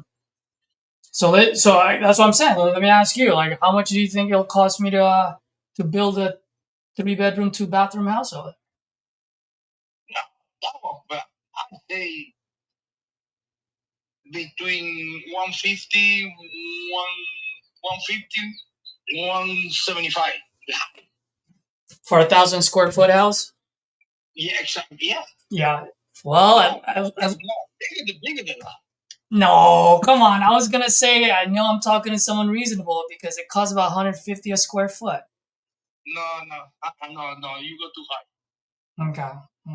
So I'm just looking at some of the vacant lands here. I'm almost done here. If you don't mind me asking, while I'm looking this up, I know you said you live right next door. What got you guys looking to sell this vacant lot? Because like I say, my primary house is for sale. Oh, your primary house is for sale too? Yeah. Oh, is it on the market or no? Yeah, that's what I say. It's in the market. Oh, I didn't hear you earlier. I apologize. Yeah. Let me see. Oh, so you guys are moving somewhere? Where are you guys moving? Yeah, I'm Florida. Well, what part? I have other houses, other places. I might be able to sell you one. No. I will do that. No, I feel already. You already have a place you want to go to? Yeah. Oh, nice. Already have a house picked out? Yeah. Nice. Okay. How soon do you want to close on this if we do something? And that one place, I leave 15 days because I need to take care of couple because I use it for my grandson and everybody. We make a party there. I need to take care of a couple things from there. So you wanna close quick on this, huh? No, for me, I'm no rush, like I said. Oh, I was asking you if we do something, how quick do you want to close? Do you want to do like a 14-day, 30-day close? Is that good? Whatever the other people decided. What was that? Whatever people decided, when we close. When you say people, like who? It's whatever people buy. I'm the one that's gonna buy it. That's why I'm asking you. I can close quick. So when do you want to close? Yeah, okay. Yeah, but we can close quickly. Okay.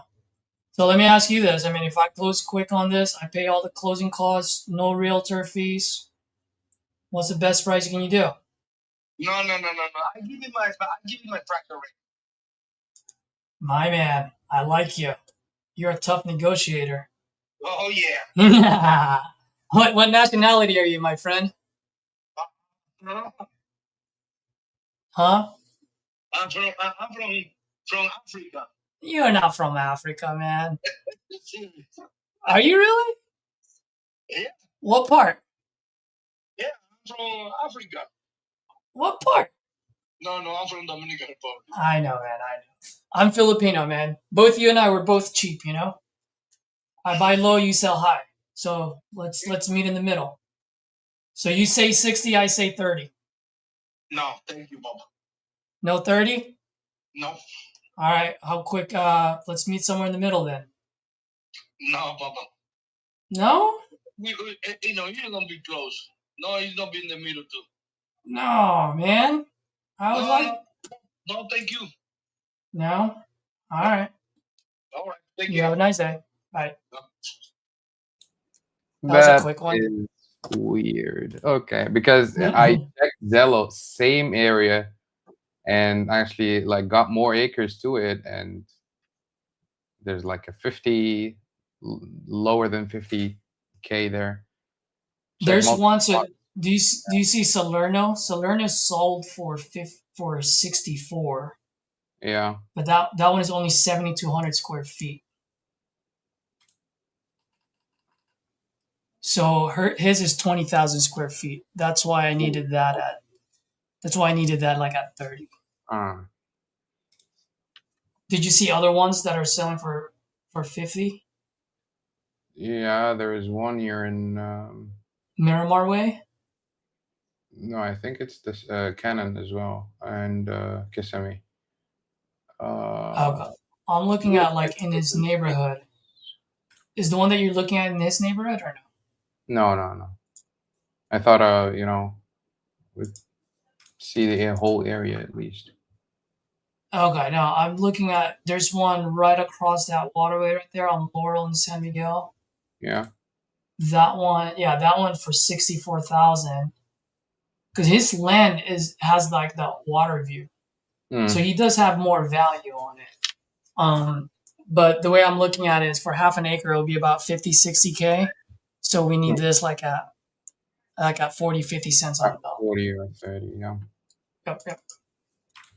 So let me just want 60K on vacant land. Would you put that on a follow-up or what? Yeah. What I'm gonna put him on a long-term follow-up. Yeah. When it gets closer to him moving, then that number changes. I laughed a lot when he said Africa.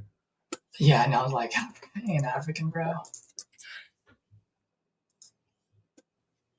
Where is this place? Oh, this thing is full. All right. Let's see if, I've never had luck in California, so let's see what I can do here. Let's go. 2. Ooh, I only have 3 more minutes left? Yeah, Oh, but shit, I'll give you like 10 extra because it was running while you were doing the contract. 30. Let's go. Let's go, baby. Hey, I still sent the contract at least. Yeah, that's amazing. That's like the good thing here. And actually like out of 2 conversations, so peak. Yeah. Telephone number 7. And that guy, he there's some people where you can tell like they're just shopping around. Yeah. That guy is not shopping around. He ain't. But he all of a sudden sensed, hey, it's getting real. I need a attorney now. Yeah. Now, that being said, doesn't mean that he's not going to take any more calls from other people. I'm not saying that, but but what I'm saying is he's not one of those guys that like, oh, let me think about it, but really what he's doing is shopping. Yeah. So that's what I'm saying. Let me just send this person in. Hey, Charlie, my name is Caesar, calling about your property on Blackbird. Looks like you spoke with Anna a few days ago, and looks like you might be looking to sell this property. If you are, give me a call, see if I can help out and make something happen. Once again, my name is Caesar, and feel free to call me on this number. Thanks. All right, let's see. Ooh, let's call Georgia. That sounds like a good.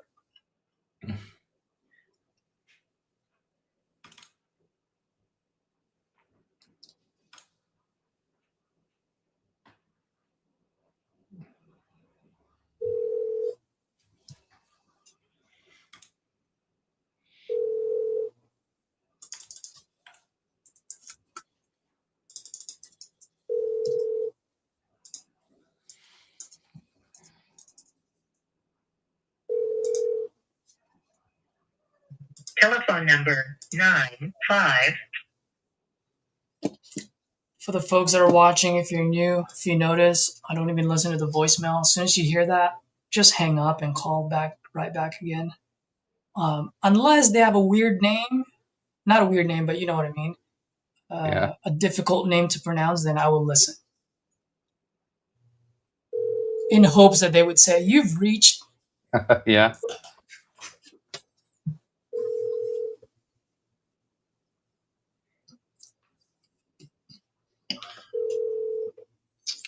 If you guys notice, Telephone number 9. if you guys notice, I mentioned my last name with that guy Jimmy, just because our last names are almost the same, and he never even commented on it.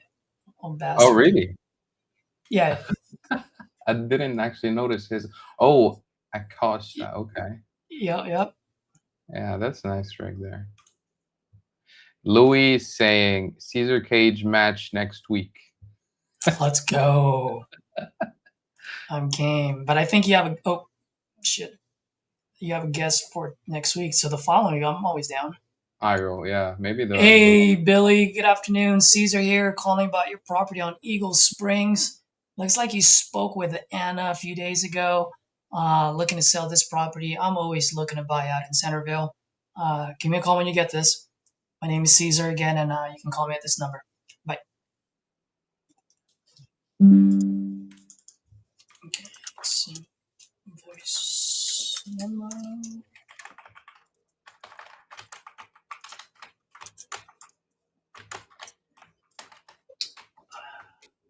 Rebecca. Let's call Rebecca. Rebecca, this is it. I have a good feeling about this one. Oh, yeah. Rebecca, you are my lucky winner.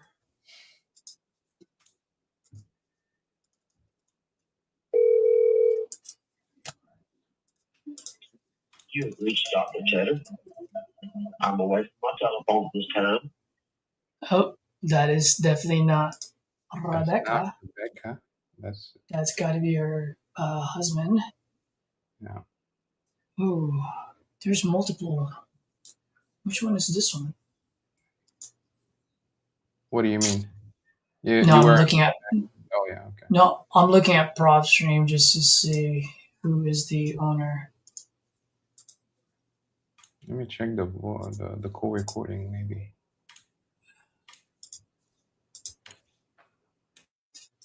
I mean, at least the last name is right. So, but I just popped it on PropStream and they don't own any of the property. So, You have reached Dr. Cheddar.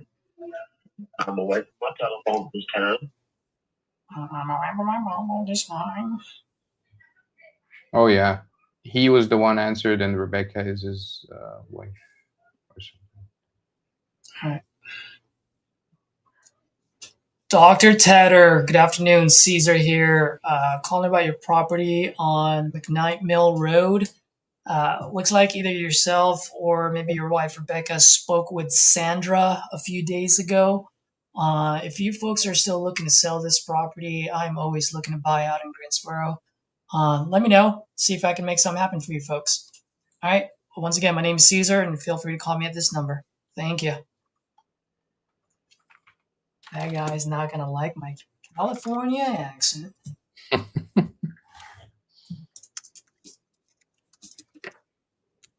There's Eric in Connecticut. Yeah, that's who I'm calling right now. I don't know why, but I'm Oh shoot! a little bit excited. What was that? I was saying a little bit excited for that one. Not sure why, but I think it was the motivation there.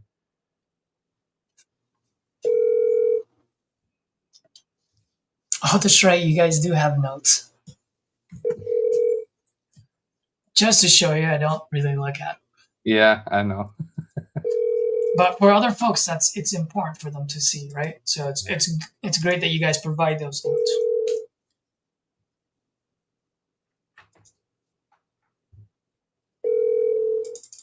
Come on, Eric. Your call has been forwarded to voicemail.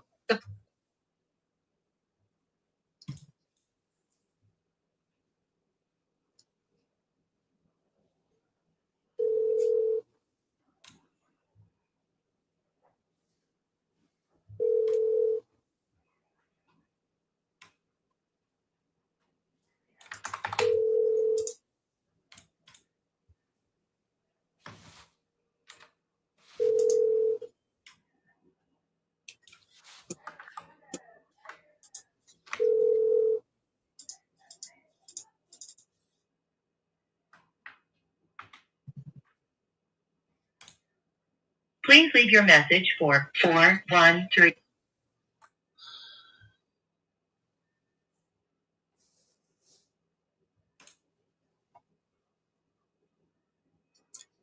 Hey, Eric, Caesar here, calling about your property on Hampton Road. Looks like you spoke with John a few days ago and looking to sell this property. I am always looking to buy out there, so give me a call when you get this. See if I can help out and make something happen. All right. Once again, my name is Caesar, and feel free to call me at this number. This is my cell phone.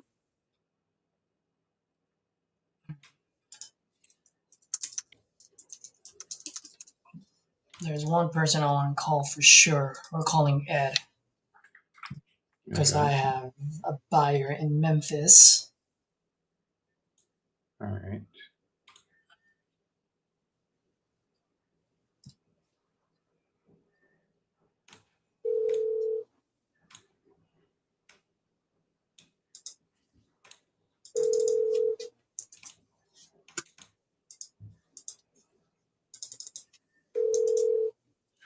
Ooh.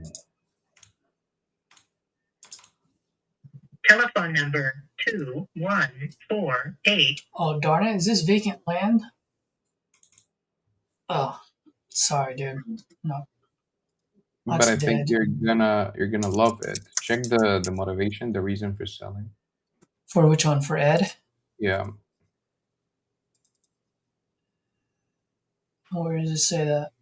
Maybe he has multiple properties. Oh, nice. Okay. Yeah. Oh, that's good. This is actually usually the case when they're getting out of the business itself. They just liquidate and sell everything. Yep. All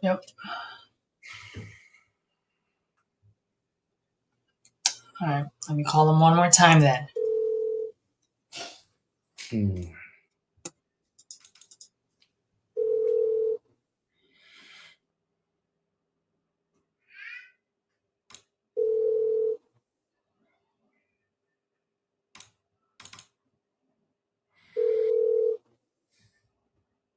Telephone number 2.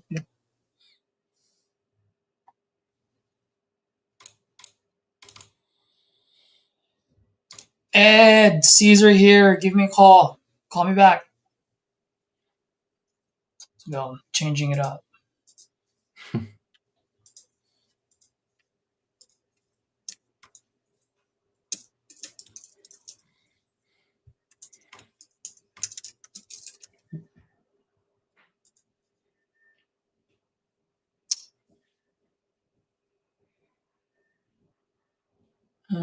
Which one should I call next? This is Huntington Park, California. What is this? Inheritance. Is it? Yeah, I always go for the 8th point, reason for selling. Is that the number 8? Yeah. Let's see. I like Illinois. Let's see what we got in Illinois.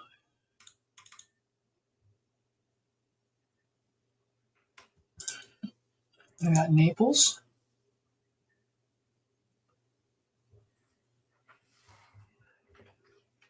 Is that a vacant lot in Naples? I think. So for anyone just not knowing what are we doing right now, basically whenever we send leads, so we make sure to add like 13 points of info about the lead, about the property, about the seller, so you can be prepared whenever you go on there. Yep.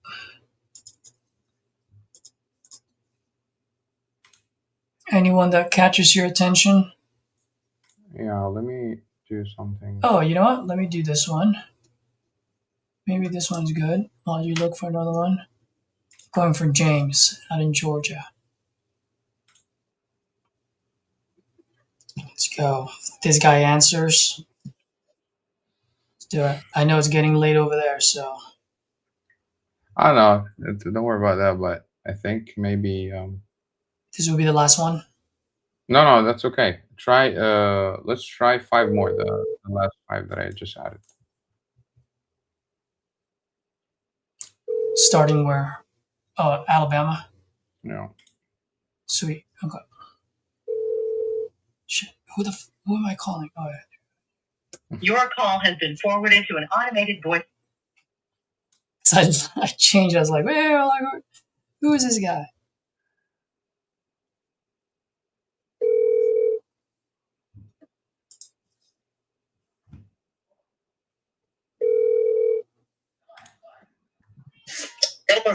Hey, is James? Yes, it is. James, good afternoon. My name is Caesar. I'm calling because you spoke with Ria a few days ago about your property on, man, I don't know if I can pronounce it. It's Rehoboth Road out in Griffin? Yeah, Rehoboth Road. Rehoboth Road. Okay. Got it. Yeah. Looks like you might be looking to sell this property. Is that right? Yeah, in about 6 months. Oh, 6 months. What you got going on over there? Well, I'm building a new house in North Georgia, and I'm living there until I get this one complete. Okay. So in 6 months, you're saying the new house will be complete? Is that what it is? Yes. Got it. Okay. So if we were to close on this, we won't close on it for another 6 months. Is that right? Correct. Okay. All right. Well, usually I like to do like 30 or 90-day closes just because 6 months market changes. No, I understood that. That's what I told her the other day when she called me. I told her it'd be 6 months before I knew about it. Yeah, no worries, man. Well, James, if you don't mind, I'm going to have my system just reach out to you, send you a text, just a quick hello text once a month. You don't need to respond back to it. But when you're ready, that's when you respond back. I just want to stay top of mind for you because I do buy quite a bit out there. And I just want to make sure that when you're ready, at least you know who to call. Does that sound fair with you? That's fine. Are you in California? Because I saw this California number. Normally I don't take numbers when I'm on. Yeah, I am in the communist country of California with Governor Hairgel. What can I say? That's simple that. Yeah. But I do buy quite a bit out in the southern states. So, yeah, let me put you on my system, and I'll just, like I said, I'll shoot you a text once a month, and then let me know when you're ready. All right, sure. I certainly will. All right, brother. Have a good one. All right, you too. Bye. Just not going to spend time on that one. 6 months from now. Building a new house. Oh, I was on mute. I was telling you I would recommend to check the closing timeline also. It's right beneath the reason for selling on the notes. Okay. Yeah, I added 5 more. Feel free if you want to shoot those. If not, then always starting Besmer, right? Let's do this last 5 and see what we can do out of it, and then win or lose, we're done after this 5. Does that sound cool? Yeah. He has a closing timeline of 30 to 90 days as well. Perfect. And it's in Besmer. Let's go, baby.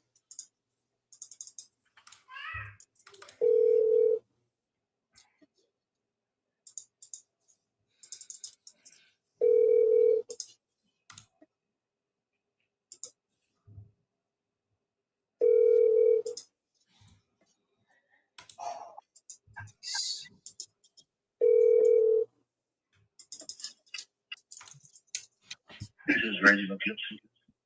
Oh, Telephone number and message. did he say Reggie or Reginald? Because I was gonna call him Reggie. Now I gotta listen to this thing. Yeah. Regin, I think.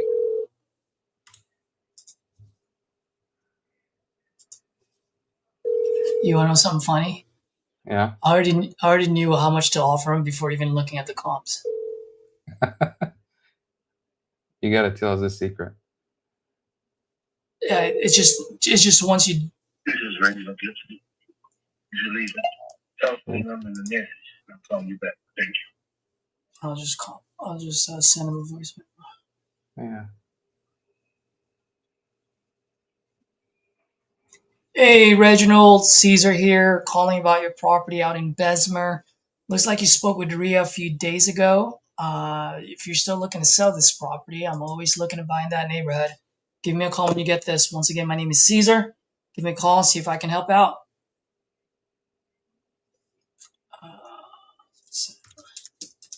No, it's just once you've done quite a bit of business in certain areas, you know the price points.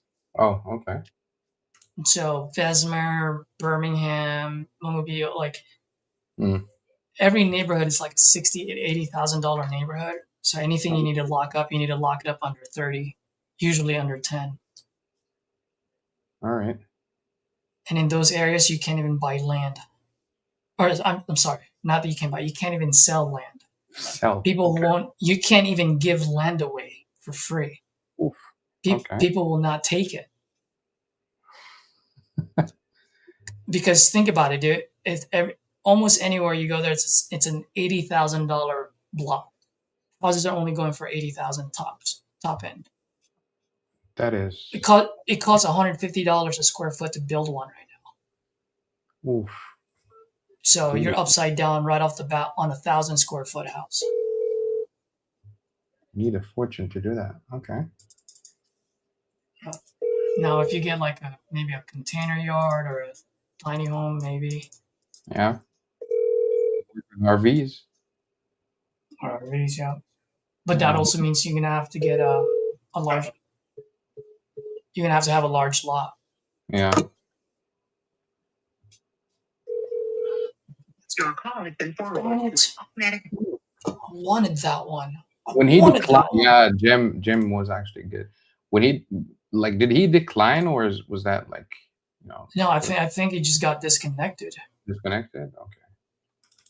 Actually, that one, the Jim one. This is Jim, Caesar here, calling about your property on McMillan out in Memphis. Looks like you spoke with Ria. You're still looking to sell this property. I am always looking to buy in Memphis. Give me a call. like this one is it's vacant. Which The one? total rehab, the Jim, total rehab and a vacant. Yeah, that's a good one, right? Yeah. I wasn't even looking at it. I'm going to call the Vegas one right now Let's because I go. have a buyer out there. Let's go.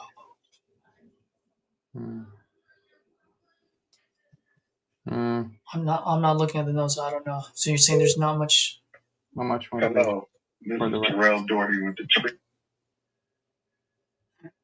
Let me just call it. They have an asking already. So what? They have an asking already.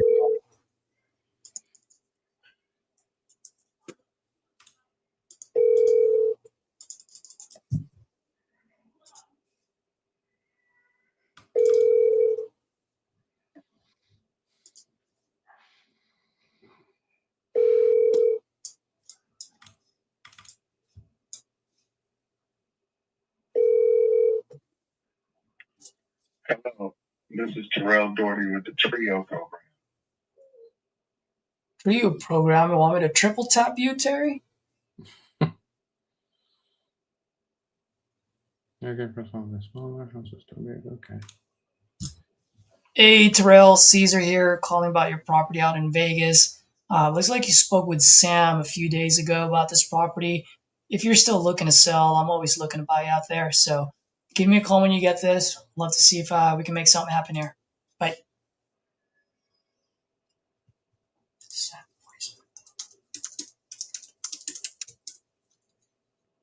Julie is saying audio sucks. Okay.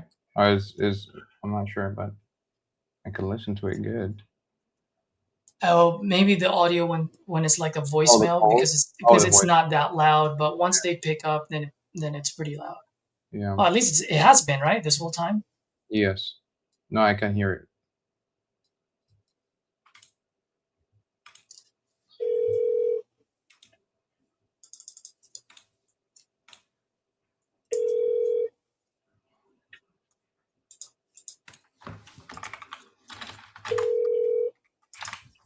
Hello, Hey, Miss Vic, Anthony. this is Anthony. Anthony, good afternoon. My name is Caesar. Just calling about your property on Box Elder Street out in Pueblo. Looked like you spoke with Ria maybe about a day or two ago. Are you still looking to sell? Yeah, are you still looking to sell that property? No, I thought it won't be for a few months yet. Oh, okay. What, if you don't mind me asking, what's going on in a few months? I'm looking for something a little smaller. Oh, downsizing, huh? It's just me. I live here by myself. Okay. So are you looking to sell this when you find a place, or what's the situation? Oh, yeah. Okay. Do you have a place picked out already, or at least a city to move to, or No, I'm still looking. you're still looking? Okay. Once you find a place, then I'm assuming you're gonna use the proceeds here to pay for the other place, or I'll use some of it, not all of it. smart man, smart man. Anthony, the reason why I'm asking that is because I've done deals before where I can, make it a contingent on, let's say, you finding a place, right? Because I always say I'm a human being first versus an investor. I want to make sure that if you were to sell this to me, I want to make sure you have a place to move to, right? I don't want you out on the street. Right. So, I mean, I guess my question to you is, would it make sense to continue the conversation, or would it make sense for you to go find a place first and then we can talk then? What would make sense for you? I need to find a place first. Something that I'm going to be happy with, A lot of the places I stay, they need too much work done. Yeah, you probably don't want that, right? I don't want to go into a house where I've got to start putting more money into it. No, you probably don't have the energy for that. All the houses, they're not perfect. There's always going to be something wrong with you. Want something, Yeah. They don't value, until it happens. I got you. Well, let me ask you a question before I let you go. Let's assume for a second, let's say we do make a deal. If we make a deal and I put a contingency on it, meaning contingent on you finding a suitable place, and if you don't, then the contract is null and void. Is that something that you would be even open to entertaining, or Not today. not today? All right. Well, Anthony, I like buying houses when people are motivated. So if you don't mind, I'll send you a text once a month, and when you're motivated to sell, then we can talk. How does that sound? Good. All right, brother. Have a good one. You too. Okay. Let's go. I put one last Mike. Mike, yeah, let's call Mike. I saw that. I was like, I'm calling that one. Yeah. Hopefully that's a very good lead. And he has an asking price, so you can. Okay.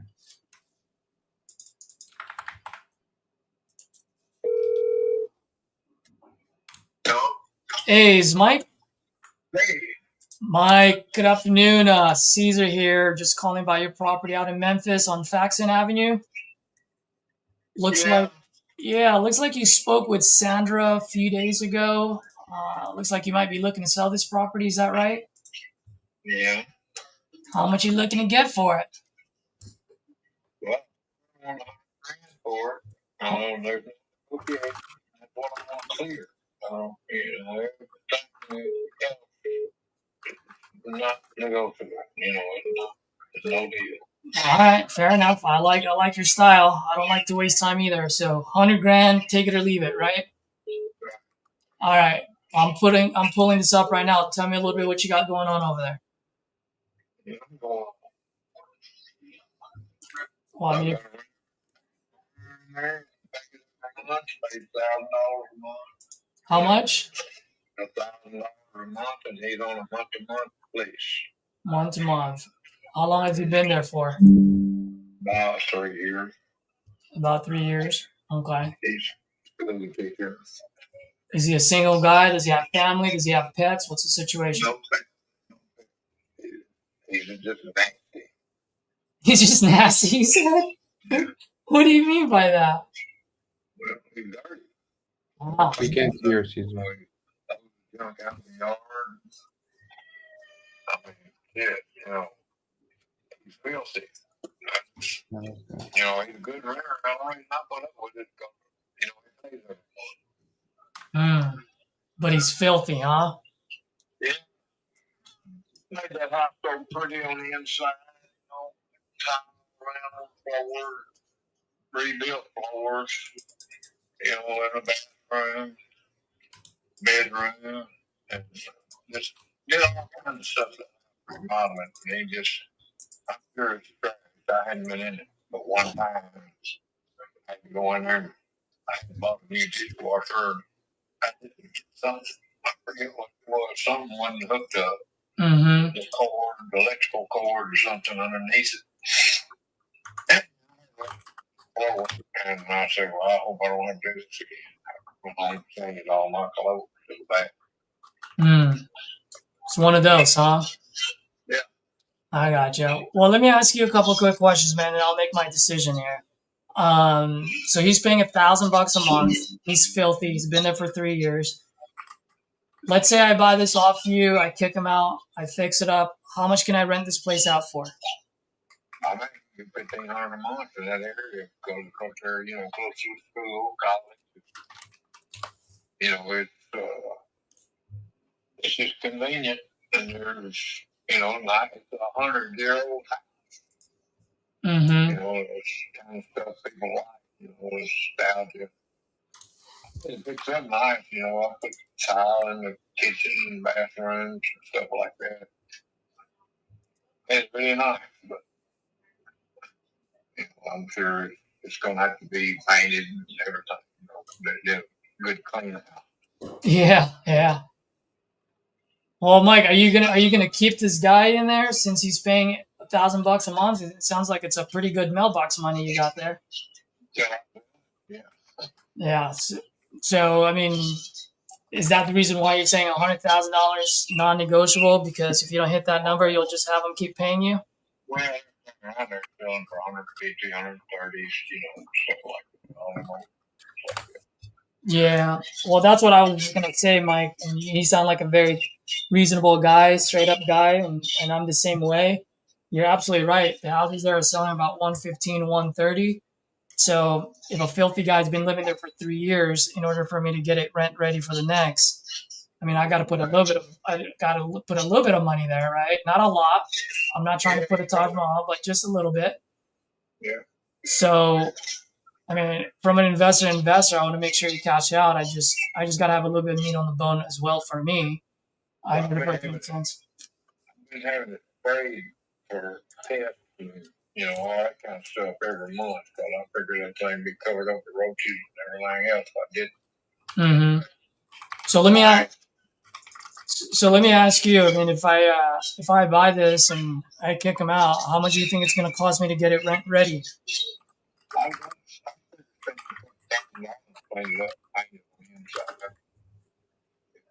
didn't tore up nothing that I know of. Put a new hot water heater in too when he went in there. Mm-hmm. And, so that's good for a while. We put a roof on it right before he went in there. So 3 years ago? The previous renter was in there. And, we did a little IBM repair. Anything needs fixed, I've got a regular guy that does that kind of stuff. Mexican guy. He come, I'll send him over around, on the roof or whatever it needed back when we had to do that. Now we got the roof. Mm-hmm. And, it hasn't been any maintenance money or the electrical upgraded to what the city would accept. And just stuff like that. That's when I first bought it years ago.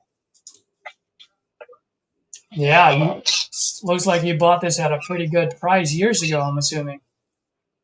Yeah, it was a friend of the family, and she wanted to leave the country, and I took advantage of the situation. Got it. So you got in on this on a good end. I kind of want to get in on a good end. Doesn't have to be the best end, but it can't be the bad end either.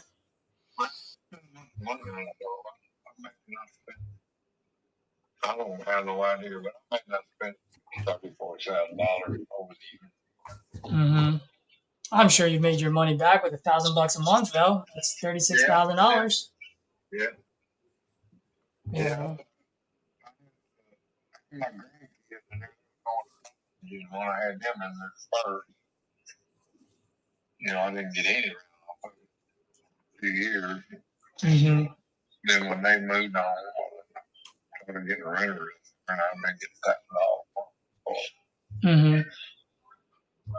Well, Mike, let me ask you a quick question. Like I said, you sound like you know the market really well, and you're a straight up kind of guy. From an investor to investor, I mean, how do I make money at $100,000 here? Well, I'll tell you this much: at 100,000, there's no way in hell I'm gonna be able to flip it. I'm upside down on that end, so that's out of the question. I would keep it as a rental. If you keep it as a rental, you can be able to get $1,500 a month. If you flip it, I'm sure you can flip it for $150. You just have to, make it good money. Yeah, but even if I can flip it at 150, I mean, I would still have to come in under 100 to make any money on the flip. That's why I'm not looking at it as a flip. On the rental side, though, usually when I buy in Memphis, there's just two things I look at. One, I got to make sure I have at least 20-25% equity so I can burn it out.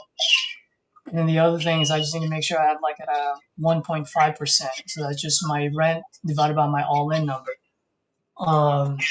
Now, I know you said earlier non-negotiable. I mean, are you absolutely non-negotiable on that, or what? Yeah, it's like finance it or something, because he's a good runner. I imagine he'd be a good pay, but I just don't want to deal with it no more. I'm 80 years old. It's time for me to step back and come into it. My man, Mike, you did not sound 80 at all. Yeah. I was born in 1945. Wow. Wow. Well, Michael. I can run a farm, I'm working on the farm every day. Wow, and there you go. That's the reason why you're always moving. Now, well, if you don't mind me asking, man, I mean, besides getting the right price, I mean, what got you looking at even thinking of selling this? Well, I need, like I said, I need to step back.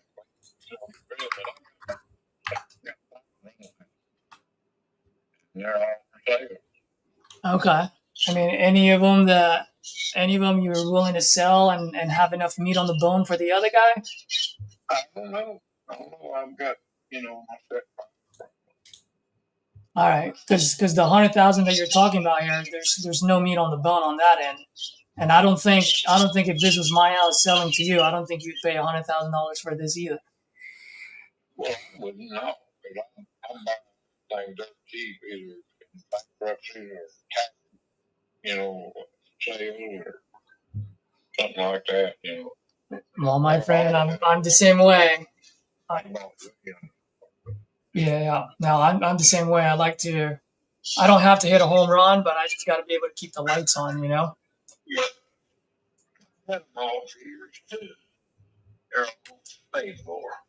Well, why don't I do this? Why don't you give me, and I don't mean any disrespect here, but why don't you give me the ugliest and cheapest one that you're willing to let go, and then I can see if I can make it work for you.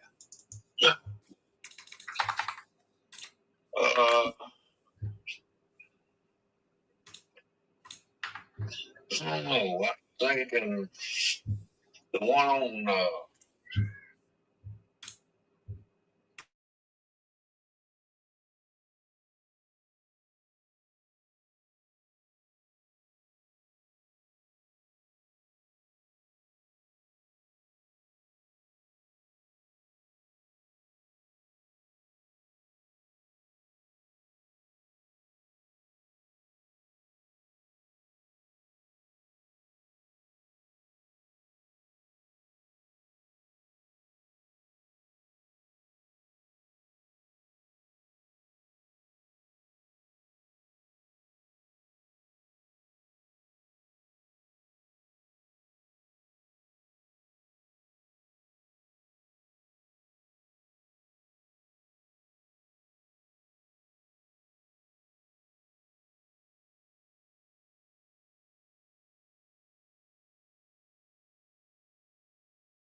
So let me see. How much you looking to get for this one? 100. What's the situation here? How many bedroom, bathroom? What do you got going on? That's 4 bedroom, 1 bath. Just nice little brick house with a fence around it. It's right there on that side of the golf course. You know, it's a neighborhood that's been upgraded quite a bit. I don't know if it's sold around there, but there's been a lot of fixing up around. Mm-hmm. People buying houses next door, 2 or 3 houses next door. It's been all fixed up, made modernized, upgraded. You know, I guess mine was the best looking house in there for a while, and they fixed all their houses up. They look nice too now. Uh-huh. So I don't know. But take 100,000 for any one of them.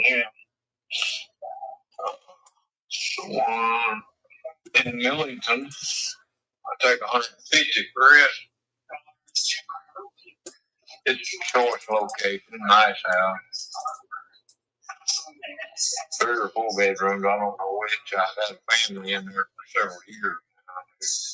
They don't want to go nowhere because their kids go to school like that. School's like 3. Mm-hmm.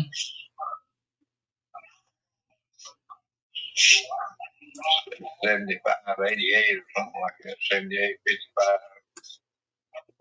Tweet box in Millington. Well, let me take a quick look real fast. I might be interested in the one in North Holmes. We're not that far off on it. But I do need a little bit of haircut from you just so that I can keep the lights on.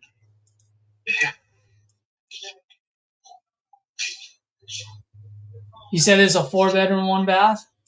I think it's 4 bedrooms. And I don't know if it's 1 or 2 baths. It's been so long since I've been in it. Okay. But we did have a new HVAC put in here. Mm-hmm. Well, let me ask you this. What if I take the the North Holmes? What if I take that one? I pay all the closing costs, no realtor fees. I'll buy it as is. By the way, you have tenants in there, right? Yeah. Oh, yeah. He's been there. He's moved. How long has he been there? And is he on a month to month? Yeah, he's on a month. At least I need to. I need to go up. He should be paying back all the money. Okay. But he done it because he was a nice guy. He actually paid his rent 15 days before for some reason. I don't know why. All right. Well, let me ask you. I mean, if I can close quick on this, I'll take this off your hands. I'll take it with the tenant. What's the best price you can do for this one? Oh, come on, man. You got to give me a little bit of discount there. 100,000 that's not a discount at all. That's my price. Well, what if we do 70? No, I ain't going to negotiate. Yeah, I know. That would have been an ideal world. I don't expect you to come down to 70, but there's no way in hell I'm going to be going up to 100 either. So what's a good number in between that puts a smile on your face? That's just my price, you know. He's willing to pay that. Matter of fact, there's a real estate agent that's trying to. He's called me. He's another investor like you, but he's also a real estate agent, and he's trying to get him financed to buy. I don't know why there's any issues there. The guy, him going around, he told me he wanted to buy it, but I didn't want to finance it, so I turned him over to that guy, and he's trying to get him to buy it. He called me this morning said, I'm going to put a lockbox in the yard that I have an objection. I said, no, he didn't want to buy it. He said, well, he kept on around, you know, he's not coming on with an application or nothing. Mm-hmm. He's going to put a sign out there and put a lockbox. Look at it. All right. Well, my friend, once you're ready to sell some of these to an investor, let me know. I pick up houses there. I can't be buying them at the price point you're saying because there's no meat on the bone at all. Now, if you fix them up, then that's a different story. But you're selling them with tenants in it that's been there for years. I got to do some work. I mean, you got to give me a little bit of meat. You don't got to give me the whole bone. But give me a little bit of meat. All my houses got good tenants. I'm, making money. Yeah. No, I understand that. I'm not interested. I don't want to deal with issues. I've got the insurance claim on one on over in Dawson right now. He's got sewage in his front yard. I don't know if it's the neighbors, but I called my insurance company and they've been screwing around. They done missed two appointments for a plumber to be out there. I need a plumber to ask. Yeah. I don't know. Anyway, I know it's expensive to get that fixed, so that's why I bought insurance on. Well, I like doing business with other investors, especially the ones that are reasonable. But right now at 100,000, that's as I like to say it, I don't like getting highballed as much as you don't like getting lowballed. Yeah. All right. Well, that's where I'm at. I know. All right, my friend. If things change, give me a call. I can move quick. Same here. You see the light, just call me because I ain't. Yeah, neither am I, brother. You have a good one. That has no motivation at all. Nah. That's the only one. What was that?